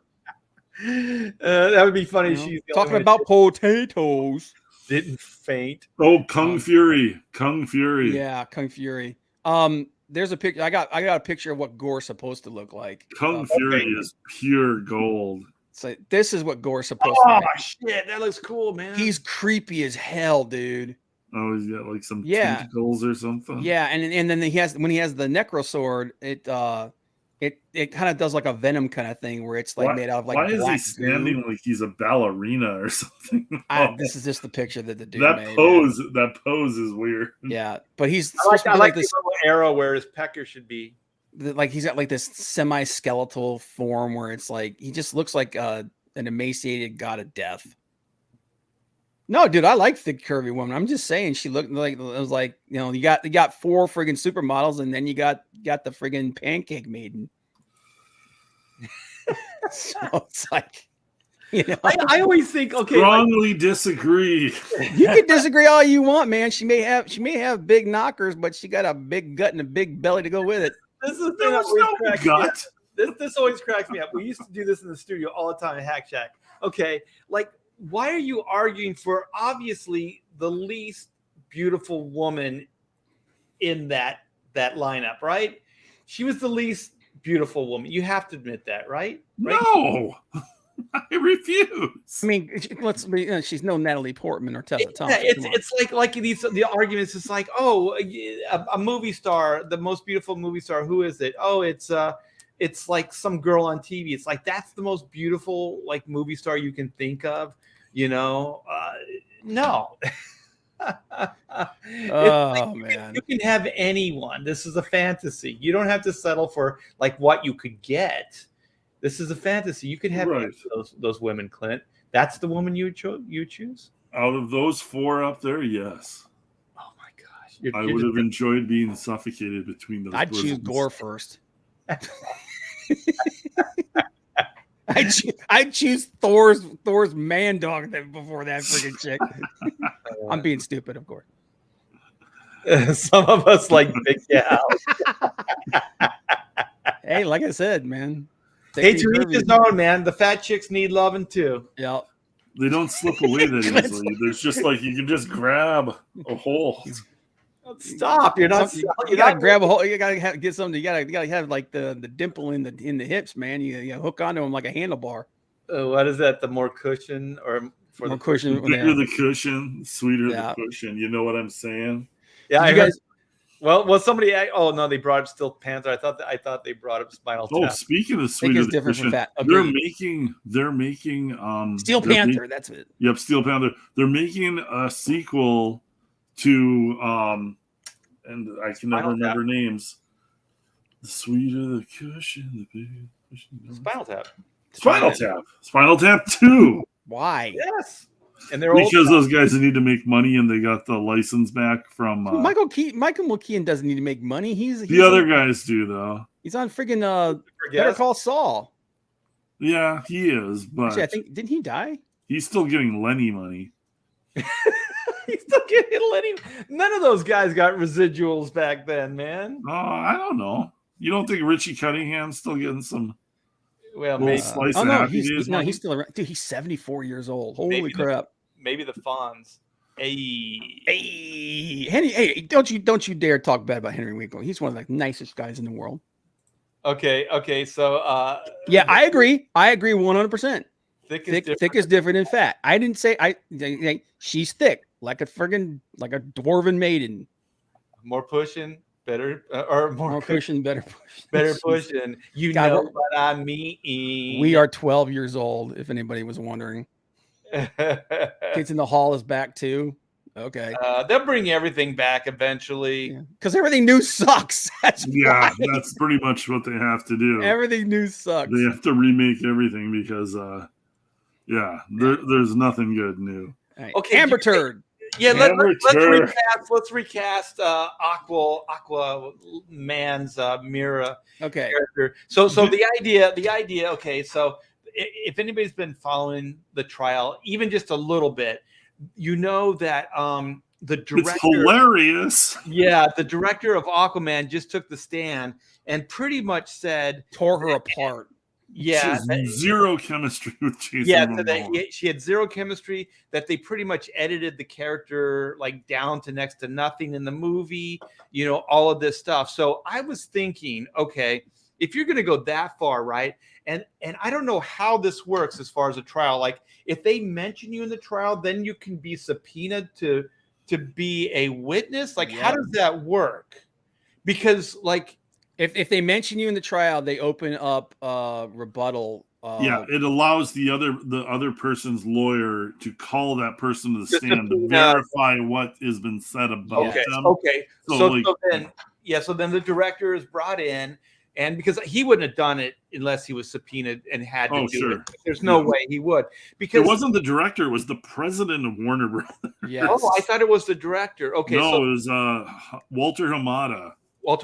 Okay. President of DC. So he comes in, right? And so he's got to walk this really fine line, because I was thinking about this. So he's got to walk the fine line because he wants to make money off Aquaman 2, right? Yep. So if he makes it sound like it's a car wreck because of Amber Heard, then that's not marketability. And also Amber Heard's, like, her numbers, her as far as being tried by, by the public, she's already been done. She's lost. She's done. Yeah. She's already been convicted. And then there's the petition, right? There's like millions. The petition has reached like 4 or 5 million signatures or something like that. It's ridiculous. Crazy, and they've already admitted that they've cut her roll back to like 10 minutes. That's what I was saying. Yeah. Next to nothing.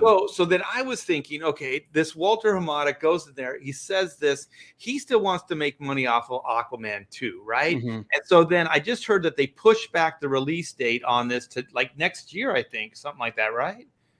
It was supposed to come out this summer, I thought. Let me check. I do think they pushed it back, but I think they pushed it back because of rumors that they're going to reshoot or maybe it's the fall. Yeah, okay. So they're going to reshoot. That goes right with what I'm thinking. Okay, so they're going to reshoot, and so I think, March of 2023. Okay. So that's still. That's next year. Yeah. Yep. So they pushed it back almost an entire year. And so what I think they're going to do is because Mera in the Aquaman mythology in the comic, she's a major character. Like she is a major character. Like you could do she's his wife, right? She's the queen. Like yeah, you can do Batman without Catwoman, right? But you cannot really do Aquaman without Mera because it's the king, they're royalty, they're kings, they're queen, you know, the king and queen. And so I was thinking, what they're going to do is they're going to recast that woman, right? Like that's what they're going to do, and then they're going to reshoot these scenes if they pushed it back that far. Because also they have to let the amber turd smell like, you know, go away before they release this movie. Otherwise, if they release the movie tomorrow and everybody was thinking it would flop like that, man. It would be gone. Yep. So I thought it would be fun, like if we just recast, you know, Mera in the Aquaman movie. So I'm going to throw one out. And I think it was Midnight's Edge threw this name out there too. And it was Yvonne Strahowski. She's from that TV show where she was a spy. What the hell was that show called? I had the thing cut. Where was it?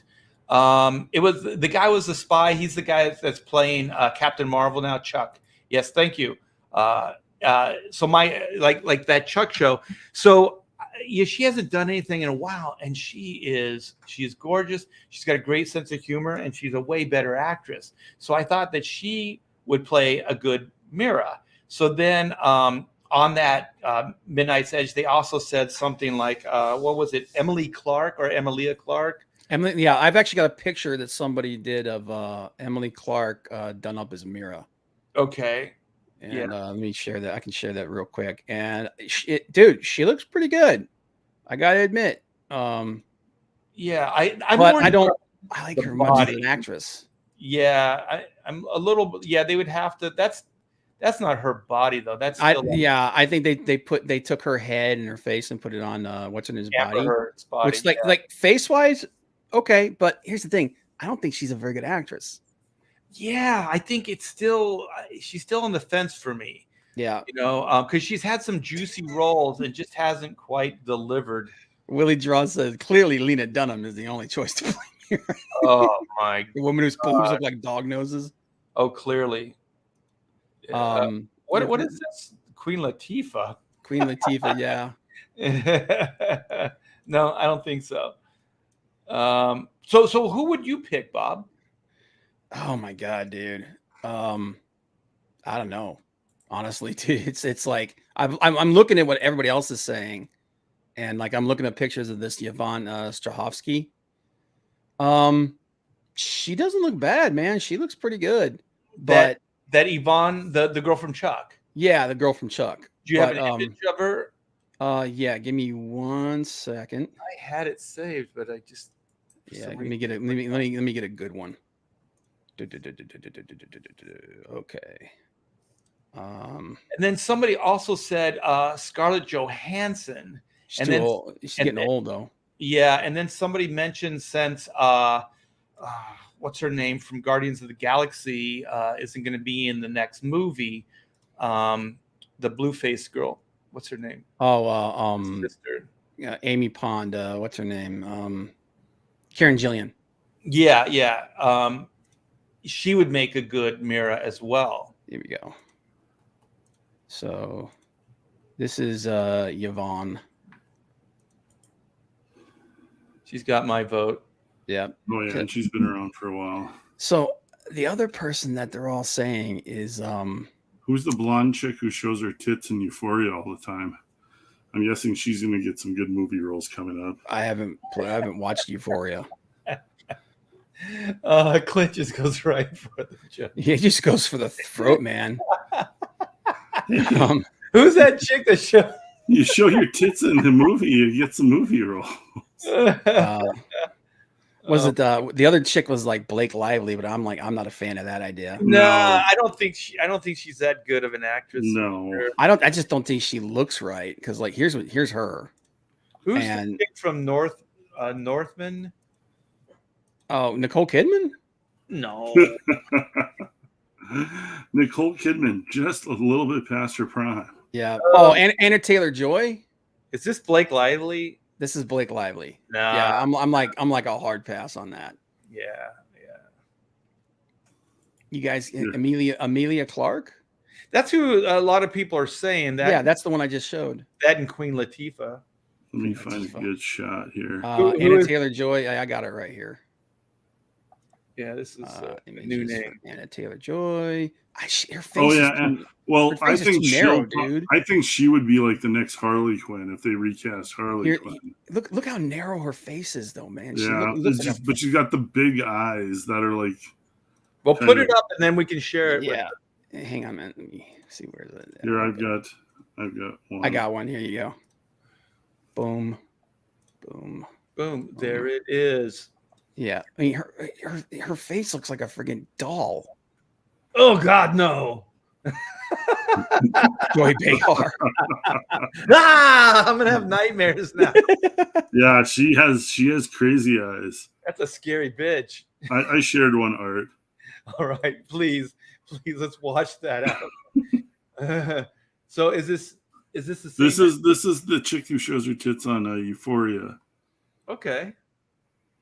And I mean, yeah, I could watch that for 2 hours underwater, some underwater action. And the thing is and that's HBO Max, so it's Warner Brothers, it's DC, so it's like you almost have to look at actresses that they're trying to bring up and turn into something in the studio already.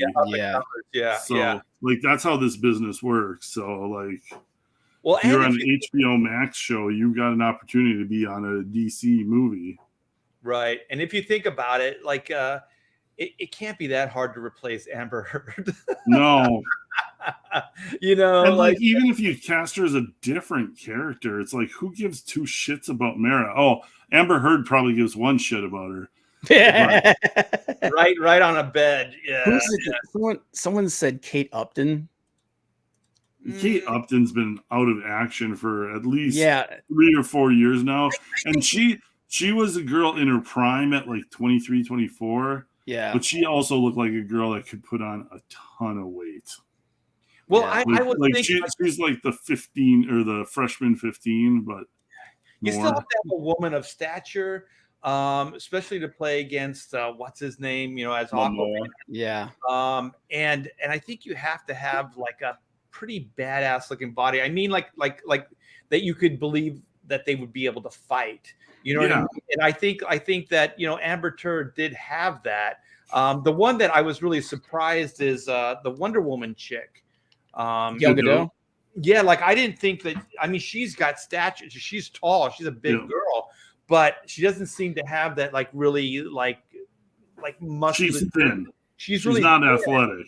Right, but they put with the armor and stuff. I mean, it really worked. And I think that she as an actress transcended it and turned it her personality, her ability to act. She kind of gave the gravitas to Wonder Woman that you needed. Not everybody can do that. How do you guys feel about Sandra Bernhard? Somebody's really on the Sandra as the villain. Fine. No, as the hero, as Mera. No, Blake Lively does not resemble her. I don't think so at all. Oh my God. Oh, this is how Hollywood works these days, though, right? If it's a redhead, then you put a black woman in the role, right? Yeah. Oh, yeah. I mean, the gingers are getting like they're getting mowed over. Yeah. Hollywood hates the ginger. So who's Taylor-Joy? That's the one that showed you with the friggin'. She's in like Last Night from Soho. Oh, with the crazy eyes. Yeah, and that was a terrible picture of her. She can look more attractive than that, but she does have like far set apart eyes. That is kind of a different look than most people are used to. Yeah. Well, it seems like a lot of people like her though in the chat. Yeah, she's had a couple of good movie spots. So. Valentina Garzon. Not familiar. Yeah, she with was. her. She was really good in that movie, The Witch. The Witch. The Witch. It's a horror movie. And then doesn't she? She was in she played Ilyana in that piece of crap New Mutants movie. Well, the most we have here is Emily Clark or Emilia Clark, and this this and that had a big push for it just because of all the Game of Thrones fans too. With the scary, and then Gail Gadot is like Roland said. Gail's she's Israeli, not French. Who said she was French? I thought they said you said he was because of the silent T. Because of the silent T. Oh, Gal Gadot. Yeah, she's pretty Israeli though. Yeah, I think she served in the military. She was in the Israeli military. Yeah. Oh yeah, that's usually that's why a lot of her movies they're like in the Middle East. They don't want to watch them. This is a really strange thing, but like and Clint will be able to like chime in on this. Like there's an aesthetic that like once you put that crown on Wonder Woman, like it sticks out, especially the new ones because they're really built up, like, substantial. But if you look at Gal Gadot or Gadot's profile, her forehead kind of slopes back, so it kind of fits that era perfectly, man. You know, like I always thought, like if you're going to cast a Batman actor, you can't have somebody with a really big nose, right? Because it has to fit into that cowl. Otherwise, you need the chin. You need the chin to stick out. Yeah. So there's certain types that you need to pull off these costumes in a physical way. And when I saw that, I was like, man, she's just perfect. She's perfect as the character. She was in Split too. Yeah. I don't think we have any ideal casting though. I don't think. Let me see here. I'm looking up this thing. Was it Bella Thorne? No, Bella Thorne's a joke. She's not going to get cast in anything. She's gone down the Lindsay Lohan route. Okay. Yeah. Somebody brought up on a previous show the what is her name? She's married to that guy that's playing Mr. Fantastic. She played like Mary Poppins. Emily Blunt. Emily Blunt. Yeah, and she's a really good actress, but I don't think she'd do it. Yeah, and like if she's gonna do a superhero movie, it'll be Fantastic Four with her husband. Yeah, and she wants something more substantial. She doesn't want like a background character. They'd have to write Mera as a better character. And to be honest, I think Mera in the Aquaman stories, she's the better character anyway. How about Kat Dennings, Bob? Pull up some pictures of Kat Dennings. Kat Dennings? Nah, you mean as Mera? Sure. Why not? You really have something about those like the bigger. Friggin' Darcy. Go to friggin' hell, dude. I can't stand that bitch. Oh, you don't like her? No. Oh, I think she's funny. She's a little obnoxious, but I think she could do Thor movies and Aquaman movies. She could be one of the crossover actors. Like I don't even want to see her in that costume. Exactly. No, well, she does have the big bosoms, which is partially your criteria. So that's mostly what acting is about. Is the big bosoms? Yeah, I mean the rest is just kind of. The rest doesn't really necessarily matter. Criteria is she's got giant jugs. Well, speaking of big bazongas, let's get into some self promotion here. All right. I know this probably shocks all of you. Yeah. Well, let's watch the video and see how much you exploit, cartoon women. Exactly. Mayhem Comics.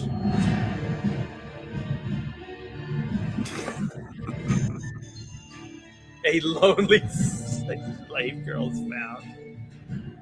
She's lost. And the fate of the universe rests in her hands. Now, with everything against her. Kat Dennings is slave girl. Oh, that'd be perfect casting. Tentacles. There will be tentacles. That was my other title that I didn't use. Oh, no! This spring, you will believe a slave girl can fly. Bullshit. Slave girls can't drive. Oh my gosh, you got to do another trailer with Kat Dennings. Oh yeah, Slave girl.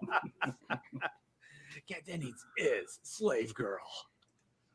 Well, A Slave Girl from Planet X. This is Clint's book, writer, artist, and you are at 21,725. You are still funding. You are 20 days out from under 3 weeks now. Yeah.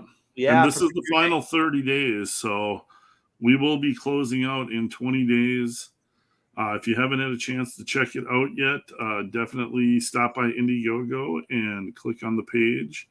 Lots of fun stuff, sci-fi adventure. It is an adult comic, so just a warning that there could be some adult content and nudity, but fun old school sci-fi with hot girls, aliens, monsters, spaceships, kind of a throwback to the old 50s sci-fi movies, with just a lot of excitement and fun and some nice art, if I don't mind saying so myself. Pat myself on the back there.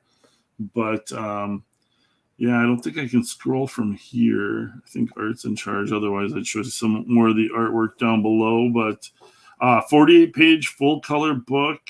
We do have other trading cards available, original art sketches. I'm also offering, for this book only, we're doing kind of sketch commission covers. It'll be a fully inked sketch cover that you can get with full backgrounds and a topless version of the slave girl on it. There's our variant cover B and the adult variant cover C, which will not be censored when it goes to print. So a little something for everybody. The Slave Girl art book there. Again, that will be adult also. So lots of fun stuff. If you like sci-fi adventures, if you like kind of humorous, fun takes on stuff, but lots of action and adventure too. Just want to make a fun comic, the kind of stuff that I like reading myself, and that CG seems to be a fan of. So, well, I have to say this, Clint. My favorite thing you've ever drawn is the cosmic crowbars right here. Yeah, they got to crack into her escape pod there. So, yeah, it was like full on. Like, let's just bust this son of a bitch open. I like that it's a high-tech world. Yep, and they're just cranking it. This isn't Star Trek. They're not like beaming her on board. It's just like she's like in freight and cargo. It's just like, let's crack this shit open and see what we got. Roland's over here. It's like, is that Cyclops' dad? It's a nude girl. They're not the what is it? The Cyclops dad. They're the Star Jammers. Star Jammers, not the Star Jammers. Yeah, definitely not. Somebody's got to superimpose Kat Dennings' face on yeah. You crack into this. All right, there's naked chicks in here. Sweet. And the alien harem on the slave trader's ship. So yeah, again, it won't be censored in the comic. And once again, not one. Oh, there is one big girl. This little like greenish yellow girl. Oh yeah. Yeah, there are some different body types there. Freaking goblin chick. Little something for everybody. Yeah, look at that. Clint's an equal opportunity. She got the cake in the back. Hell yeah. Hot chick. Oh, look at this face. It's awesome. He's gonna get a spear right between the eyes. Oh, wait, off to the side. Little tongue action there in the last panel. So a little tongue. That's a big tongue. That's what she said. Oh, that's what I was just gonna say. Oh, nice. Son of a bitch. Yeah, so this is a lot of fun. Clint Holinsky's a good guy. He's been in Comicsgate from almost the beginning, right? And, yeah, not that first year I missed out on. I was kind of hearing about you guys, and I didn't know what was going on. But like by 2019, I kind of dove in, and me and Mark Polton had done our first book, the Sea Dog and Codename Kill Switch book, and so it's been like 3 years now at Comicsgate, which is it's been awesome. It's been a fun ride. Yep. So yeah, you guys, the link is in the description. Click that sucker and go pick yourself up a Slave Girl from Planet X. Just fun stuff. And Clint always delivers. How many campaigns do you have fulfilled so far? 4. Wow. 4 campaigns, and I just finished all the line work for Pirate Queen 2. It's being colored right now, so we should be going to print in June. So that'll be 5. Wow. That will be shipping out this summer, probably in end of June, early July. So congratulations, man. Yeah. That's incredible. I want to focus on a buddy that was feeling a little under the weather tonight, but we're going to share his campaign regardless. Pedro. Yes. Pedro, what's up, my friend? Look at this. This is Tragic Magics. This is a good name. This is Tropical Magics #1. Sorry about that. Cheech and Chong meet Mad Max in a world of magic and technology. Whoever J.R. Carter is, that is not Pedro Ang, but this video is killer. There's animation in it and everything. Look at this. There's no big bosoms, though.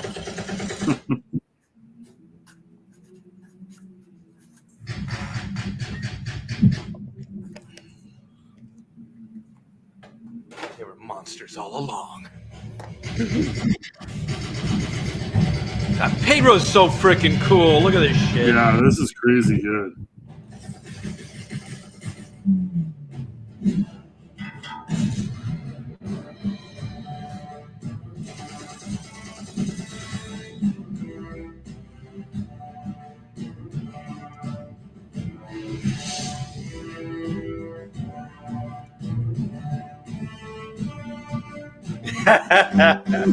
The tuba. That gets me every time. Just out of nowhere.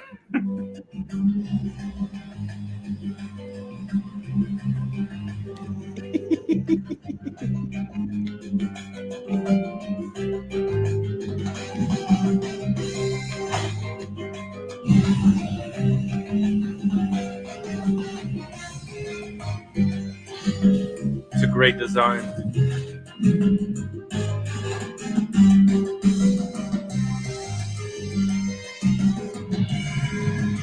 Just a ton of like wild concepts and everything he throws in there. Good stuff. Good stuff. Pedro's a good guy.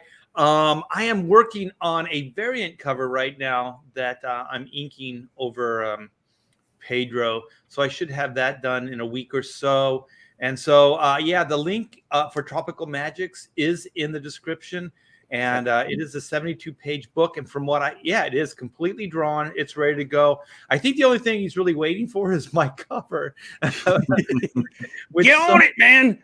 Get on it. Get on it. But yeah, and you know what, you guys? This stuff looks fantastic. And if you're a fan of Pedro and his animation style, you're going to love Black and White. We have a story that is just because Pedro's so good, and it's called High Octane, and it's an animated black and white adventure written by the great Von Klaus. And so, yeah, here's the variant cover that I'll eventually get done and give to Pedro. So, yeah, like I said, the link is in the description. The book looks fantastic. I'm not sure how long Pedro's going to keep it up in demand, but I think at least till he's ready for printing, and that's going to be relatively soon. So I don't know if it's going to get pulled down. Most likely it will. So if you like what you see, go by and back Pedro's book today, Tropical Magics. And yes, Bob, you read my mind. We're going to get into some Reaper Destroyer. Reaper Destroyer. Reaper Destroyer. Oh. Here we go. And Joe just launched this a little over a week ago. Yeah, he's killing. Yeah, he's killing it, man. And so this is also one of our Pontificator brethren. And he put together a great trailer as well. Raw!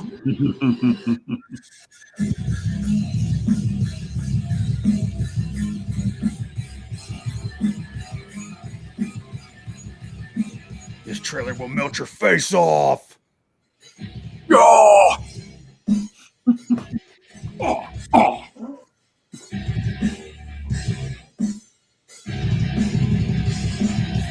It's a sweet logo. Reaper Destroyer! Oh. It's very metal.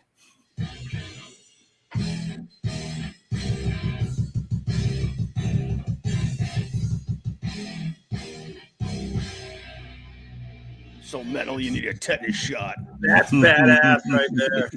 That's a great page, man. Yeah. That looks so good. That page, that colors on that page where that demon's hand is coming out, man. That's so freaking dope. Well, and I think he's got Kyle Higgins on the colors for this, which I mean, he's got an awesome creative team. Yep. Well, he's got. I think he's. Or he's Kyle got, Ritter. Kyle Ritter's doing them. Yeah. Hey guys, be quiet. I'm trying to listen to the music. Oh my gosh. Oh my gosh, you guys stepped over all that. Roland's like, thanks, Art. I'm deaf now.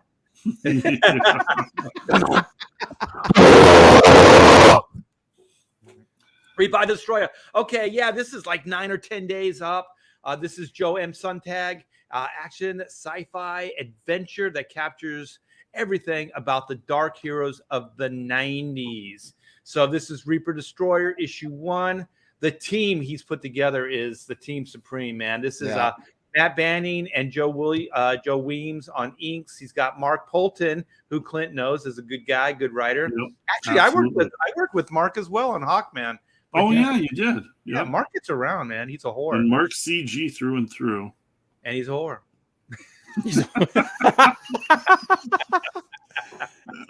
and please, baby, let me ride for you. I'll suck you. Oh.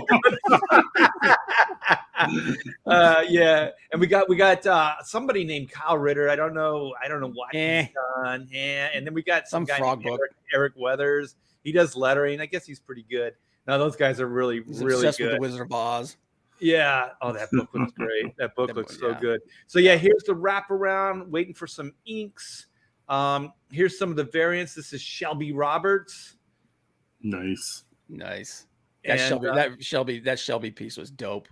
Yeah, Shelby Robertson is so freaking good. Yeah, he is. Yeah, it's got like this Moon Knight vibe, but it's like darker. Mm-hmm. Yeah, I did, and it's got like a Top Cow kind of Spawn. Like it really is all those cool things. When he says the cool stuff from the '90s, he's not kidding. The character design is awesome. It looks great. And then this looks like it could be a Spawn, story or what's it? The Darkness for Darkness, Spawn, the Top Cow stuff. Yeah. It's got all of that vibe mixed into it for sure. Yep. So Witchblade. He's got the Top Cow inkers. Very good, man. There's a shot in here. This guy getting his head blasted, but I love that page right there, man. That hand coming out. Wait, there's another one of that. Oh, maybe he just showed it to me. Maybe it's not up on the site. Art, you're spilling secrets. Yeah, I shouldn't say anything. So here's some of the trading card artwork. Just fantastic, man. It is a killer team that he's put together. The character design's great. And Joe's he's just a good guy, man. So here's some more trading cards. Stretch goals, original artwork for sale. If you ever wanted some Joe Weems inks, some Billy Bat. He's not Billy Bat, but Matt Banning's inks. You can get those here. Oh, this is the shot here. It's in black and white. It's this shot right here where he's punching this monster. Oh yeah. It's a little blurry. Like you have to go low res on the site sometimes when you put artwork up. But that thing is amazing looking. So you guys, link is in the description. Joe is one of the Pontificators. He's a good guy, and he's come up with a good book for you guys. So check that out if you like what you see. Back a book. And so it's a dope cover. That's a dope cover, man. That's a freaking dope cover there, dude. Yeah. Yeah. Hey. Yep. Kaluku. All right, so this freaking book again. Oh my gosh, this book is like it's going nowhere. This thing has died on the vine. Yeah. You know what? I'm gonna do the rockin' version of the video. There you go. I got to compete with Joe.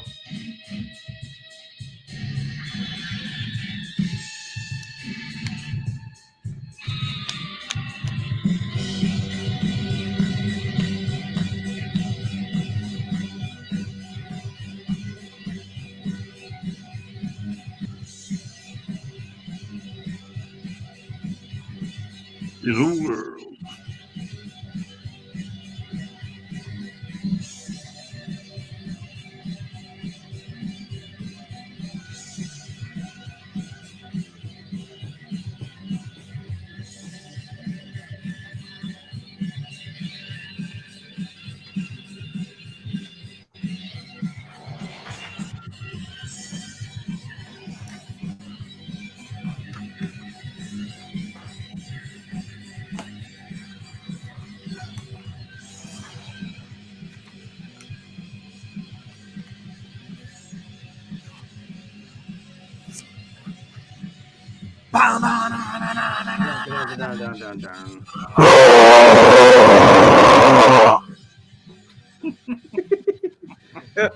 It's like Pedro's not here. I gotta get this going.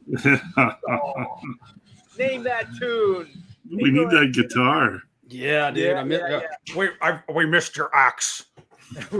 and my ox. My ox. Yes. So Black and White Volume 2, Man versus Machine. This is the epic conclusion to the origin saga. What happened? Oh, there we go. In a world where law and order is often blurred to gray, justice can only be black and white. We are only at 107,121. Yes. We have 1,285 backers. We could probably get 13. Let's strive for 13. And I like round numbers, so 110. That would be great. But all kidding aside, you guys, thank you so very much for turning this into a colossal hit. I am nothing. This IP is nothing without you. So I do appreciate everybody backing. Also, if you've already backed this book, if you could tweet this out, share it on your social media. Do that for everybody on the Pontificators show. I'm sure everybody would appreciate that. This is all guerrilla marketing. This is all word of mouth. So we really do rely on you, not only to back the books, but also to help out with some of the promotion. So we always appreciate that. And so, yeah, here is they're back better than ever. Here's the first cover drawn by me. We got Stefani Renee, and I really haven't made the big announcement yet. I'm waiting for some artwork back, but Stefani, I actually I landed him as the colors for the book. So it's not going to be Pariah. It's going to be Stefani Renee. And so he kicked it here. I mean, this is a great cover. I've seen some of the pages that he's turned in already, but he's making some alterations to them now. And as soon as I get those, I'll be showing those off to you guys because they're absolutely fantastic. Nice. This book is coming along so good, so great. And so it's 68 pages now with the epilogue. We have all kinds of cool, fun variants. We got the Black and White Volume 2 variant done by Kenneth Rocafort. And then we have, it's just, look at this. God, both of those colors are so good, man. Yeah, he's like, Kenneth is like, what should I draw? I said, just have black and white destroying robots, man. That's awesome. Goddamn, man. And if you guys haven't seen his book Groken, make sure you sign up for Groken 2 because that thing was a friggin' masterpiece. He just dropped the trailer today, I think, for Groken 2, and it looks fantastic. He's Mobius Part 2, man. Yeah, he's amazing. Yeah, he's a visionary. Like he's definitely outside the box with this stuff. Yeah. So this is Joe Bennett. I think I love this cover, man. Yeah, this is his first work after being canceled by Marvel. Yeah. So we were commiserating. He goes, if there's anything I can do for you, Art. And I'm like, maybe a variant? So this was not part of the original campaign. This just kind of happened. So I do appreciate it, Joe. Joe's got some indie stuff that he's got planned for the future as well. So this was a lot of fun. I posted this in the CG Green Room, and and Kyle Higgins was, or Kyle Ritter. Kyle Higgins. That's my fault. well, Kyle Higgins was the guy we worked with on Terminator, Deathstroke. Oh, okay, yeah, So that's why that name was coming to mind. But Kyle Ritter said, you got to let me color this cover, and I said, absolutely. So Kyle actually paid me to do this cover. Jeez. Well, you know what? I'm a businessman. I knew he wanted to do it, so I was saying, well, what's it worth to you? Dude, I would buy, like, if you made like full size friggin' like posters of these, I would buy them. Oh yeah. Bob, there are people that are asking for posters now, and I want to do posters, but man, we did the Black and White Volume 1 Second Chance campaign, and we had these oversized posters. They were beautiful, but they were getting damaged in transit. Yeah, shipping. What you could do is you could put it up on like your store or something, where and then you can maybe get something that put them in a tube where they'll be protected or something. Yeah, we bought oversized tubes. They weren't all just longer, but they were all also really like wide. You know what I mean? So we didn't have to roll up the poster like real tight, and it was on like harder, like I don't know, like the stock paper was thicker. Mm-hmm. And you know what? Somehow the post office still damaged those things. Getting that well, you could put some of it. Maybe it's like, like we got to send this thing like UPS. We can't send it normal post, so it's going to cost more. I'll pay more to have it shipped from somebody better that's not going to crush it. Yeah, maybe I'll look into that. And also somebody said if you roll it up in a bigger sheet of paper, so if you have a piece of paper that's bigger than the poster, mm-hmm. then the paper gets damaged, when the thing rocks. And the poster doesn't. And the poster doesn't. But even still, in theory, maybe. But it's hard. It's hard to get posters to ship through because it's just like it's gonna have to be buyer beware, man. Yeah, exactly. But the problem is like Pamela and I, we have so much integrity. We want to make everybody absolutely happy. So we end up eating a bunch of shipping costs. I think one of the posters got damaged twice, and we still sent it out a third time. And I think it was like to Australia or something. Like it cost us so you know what you could do? You could sell like a digital download of it so that they could take it to a printer and have it printed. Yeah, maybe that might be a good idea. Do you think people would go for that? Like, I would. Would you still charge full price, or? I mean, you maybe charge like $5 for it or something like that. Yeah, it's just like logistically, it starts just to become problem, all of these options. This is on top of all the other stuff you're doing just to get the book out, and it's like the shipping part of it. Like you don't want to start adding extra headaches to just to get one poster out when you're shipping all this other stuff.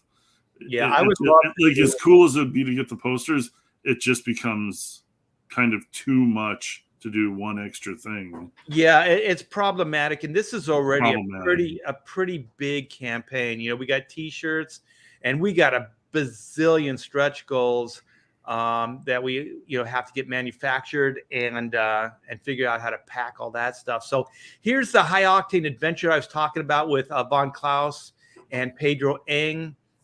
So Pedro was just kind of hanging out in one of my chats, and he was saying, "You mind if I send you something?" So he had these animated versions of Black and White, and I absolutely fell in love with them. And so it was just a slow burn. And then I was like, "Hey, how would you feel about like doing an entire 22-page comic book?" And he's like, "I've never done a comic book before." So he just kind of came into it. I asked Vaughn if he would write the story just based on a little thumbnail outline that I gave him. And this book is coming along. The artwork is pretty much done. We're going over the last 15 pages of coloring right now. And at that point, it's out to the letterer. And then we already have a printer set up to print this up. So also we're getting manufacturing done. So volume 1, the second printing, it's done. We have that in-house. We have 2,500 of those, this book right here. So this is all printed up and ready to go. We have some of the stretch goal stuff. We got the pins, 2 of the die cut stickers are at the vendor, and the embroidered patch is at the vendors as well. We should be getting those back in a week or so. And so then we got the Grey Capullo variant. We only have the Virgin variant. We sold out of the other one. And then this is the only place you can get artwork right now is the layouts, and they're only $40. You can get those as add-ons as well, and those are pretty cool. And then you guys click the link in the description and come by and check out all these stretch goals. If you guys don't know what stretch goals are, these are all freebies. So these are upgrades on the book. These are, like I said, there's pins, there's buttons, there's stickers, there's embroidered patches. There's all kinds of stuff. There's Joe Fulton and my story breakdowns in the form of a PDF. There's all kinds of cool stuff here. So come by, check it out. I really, really want to get a couple more of these T-shirts in people's hands, because I want to place an order for the T-shirts. And but I'd like to make sure that we can get a good amount before. So we got 18 of the wraparounds. I'm not sure how many we have as add-ons, probably the same amount. So so they're doing pretty good, but I'd like to get a little bit more, and then get Shay Red Valkyrie to put that order in. And then we have the Inco tees as well. So that would be cool to start seeing those, and wear them loud and proud for the CG Fest, the convention that we have planned for you guys. So that's going to be, sweet. You wear that loud and proud, get out, show your colors. Great. Yes. So, Bob, do you have something to say? Nope. I think we're done, man. I'm cueing you for that. Take us home, Art. Take us home. All right, man. Well, hey, thanks everybody. This is always a high point. Look forward to this every week. Sorry about the last couple weeks, but I had friends over, and then my back decided to go out, and so we have some great stuff planned for you. I'm hoping it'll be next week, but we have a guest that's going to come in, and I don't know if you guys already know, Bob and Clint know, but I'm a big animated. Oh fan. Man, that's gonna be fun.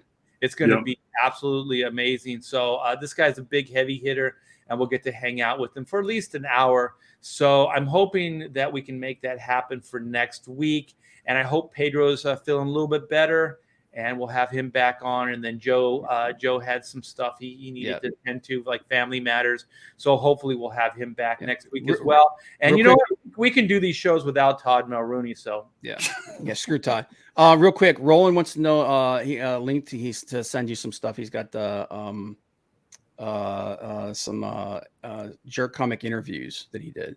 Oh, okay. Yeah. So you have any contact information you could send him? Yeah. If you if you go to my website, there's a contact through my website. So that's pretty much direct to my email. So if you go to artbytbear.com, that's my website, and there's a contact right there, and that'll go directly to my my email. So and the link is usually in the show, but it's not in the Pontificators. I just dropped it in there for him. Oh, cool. There you go. All righty. Thank you very much. So thanks, Bob, for coming in. Thanks, Clint. And we'll see you all next week. Take care.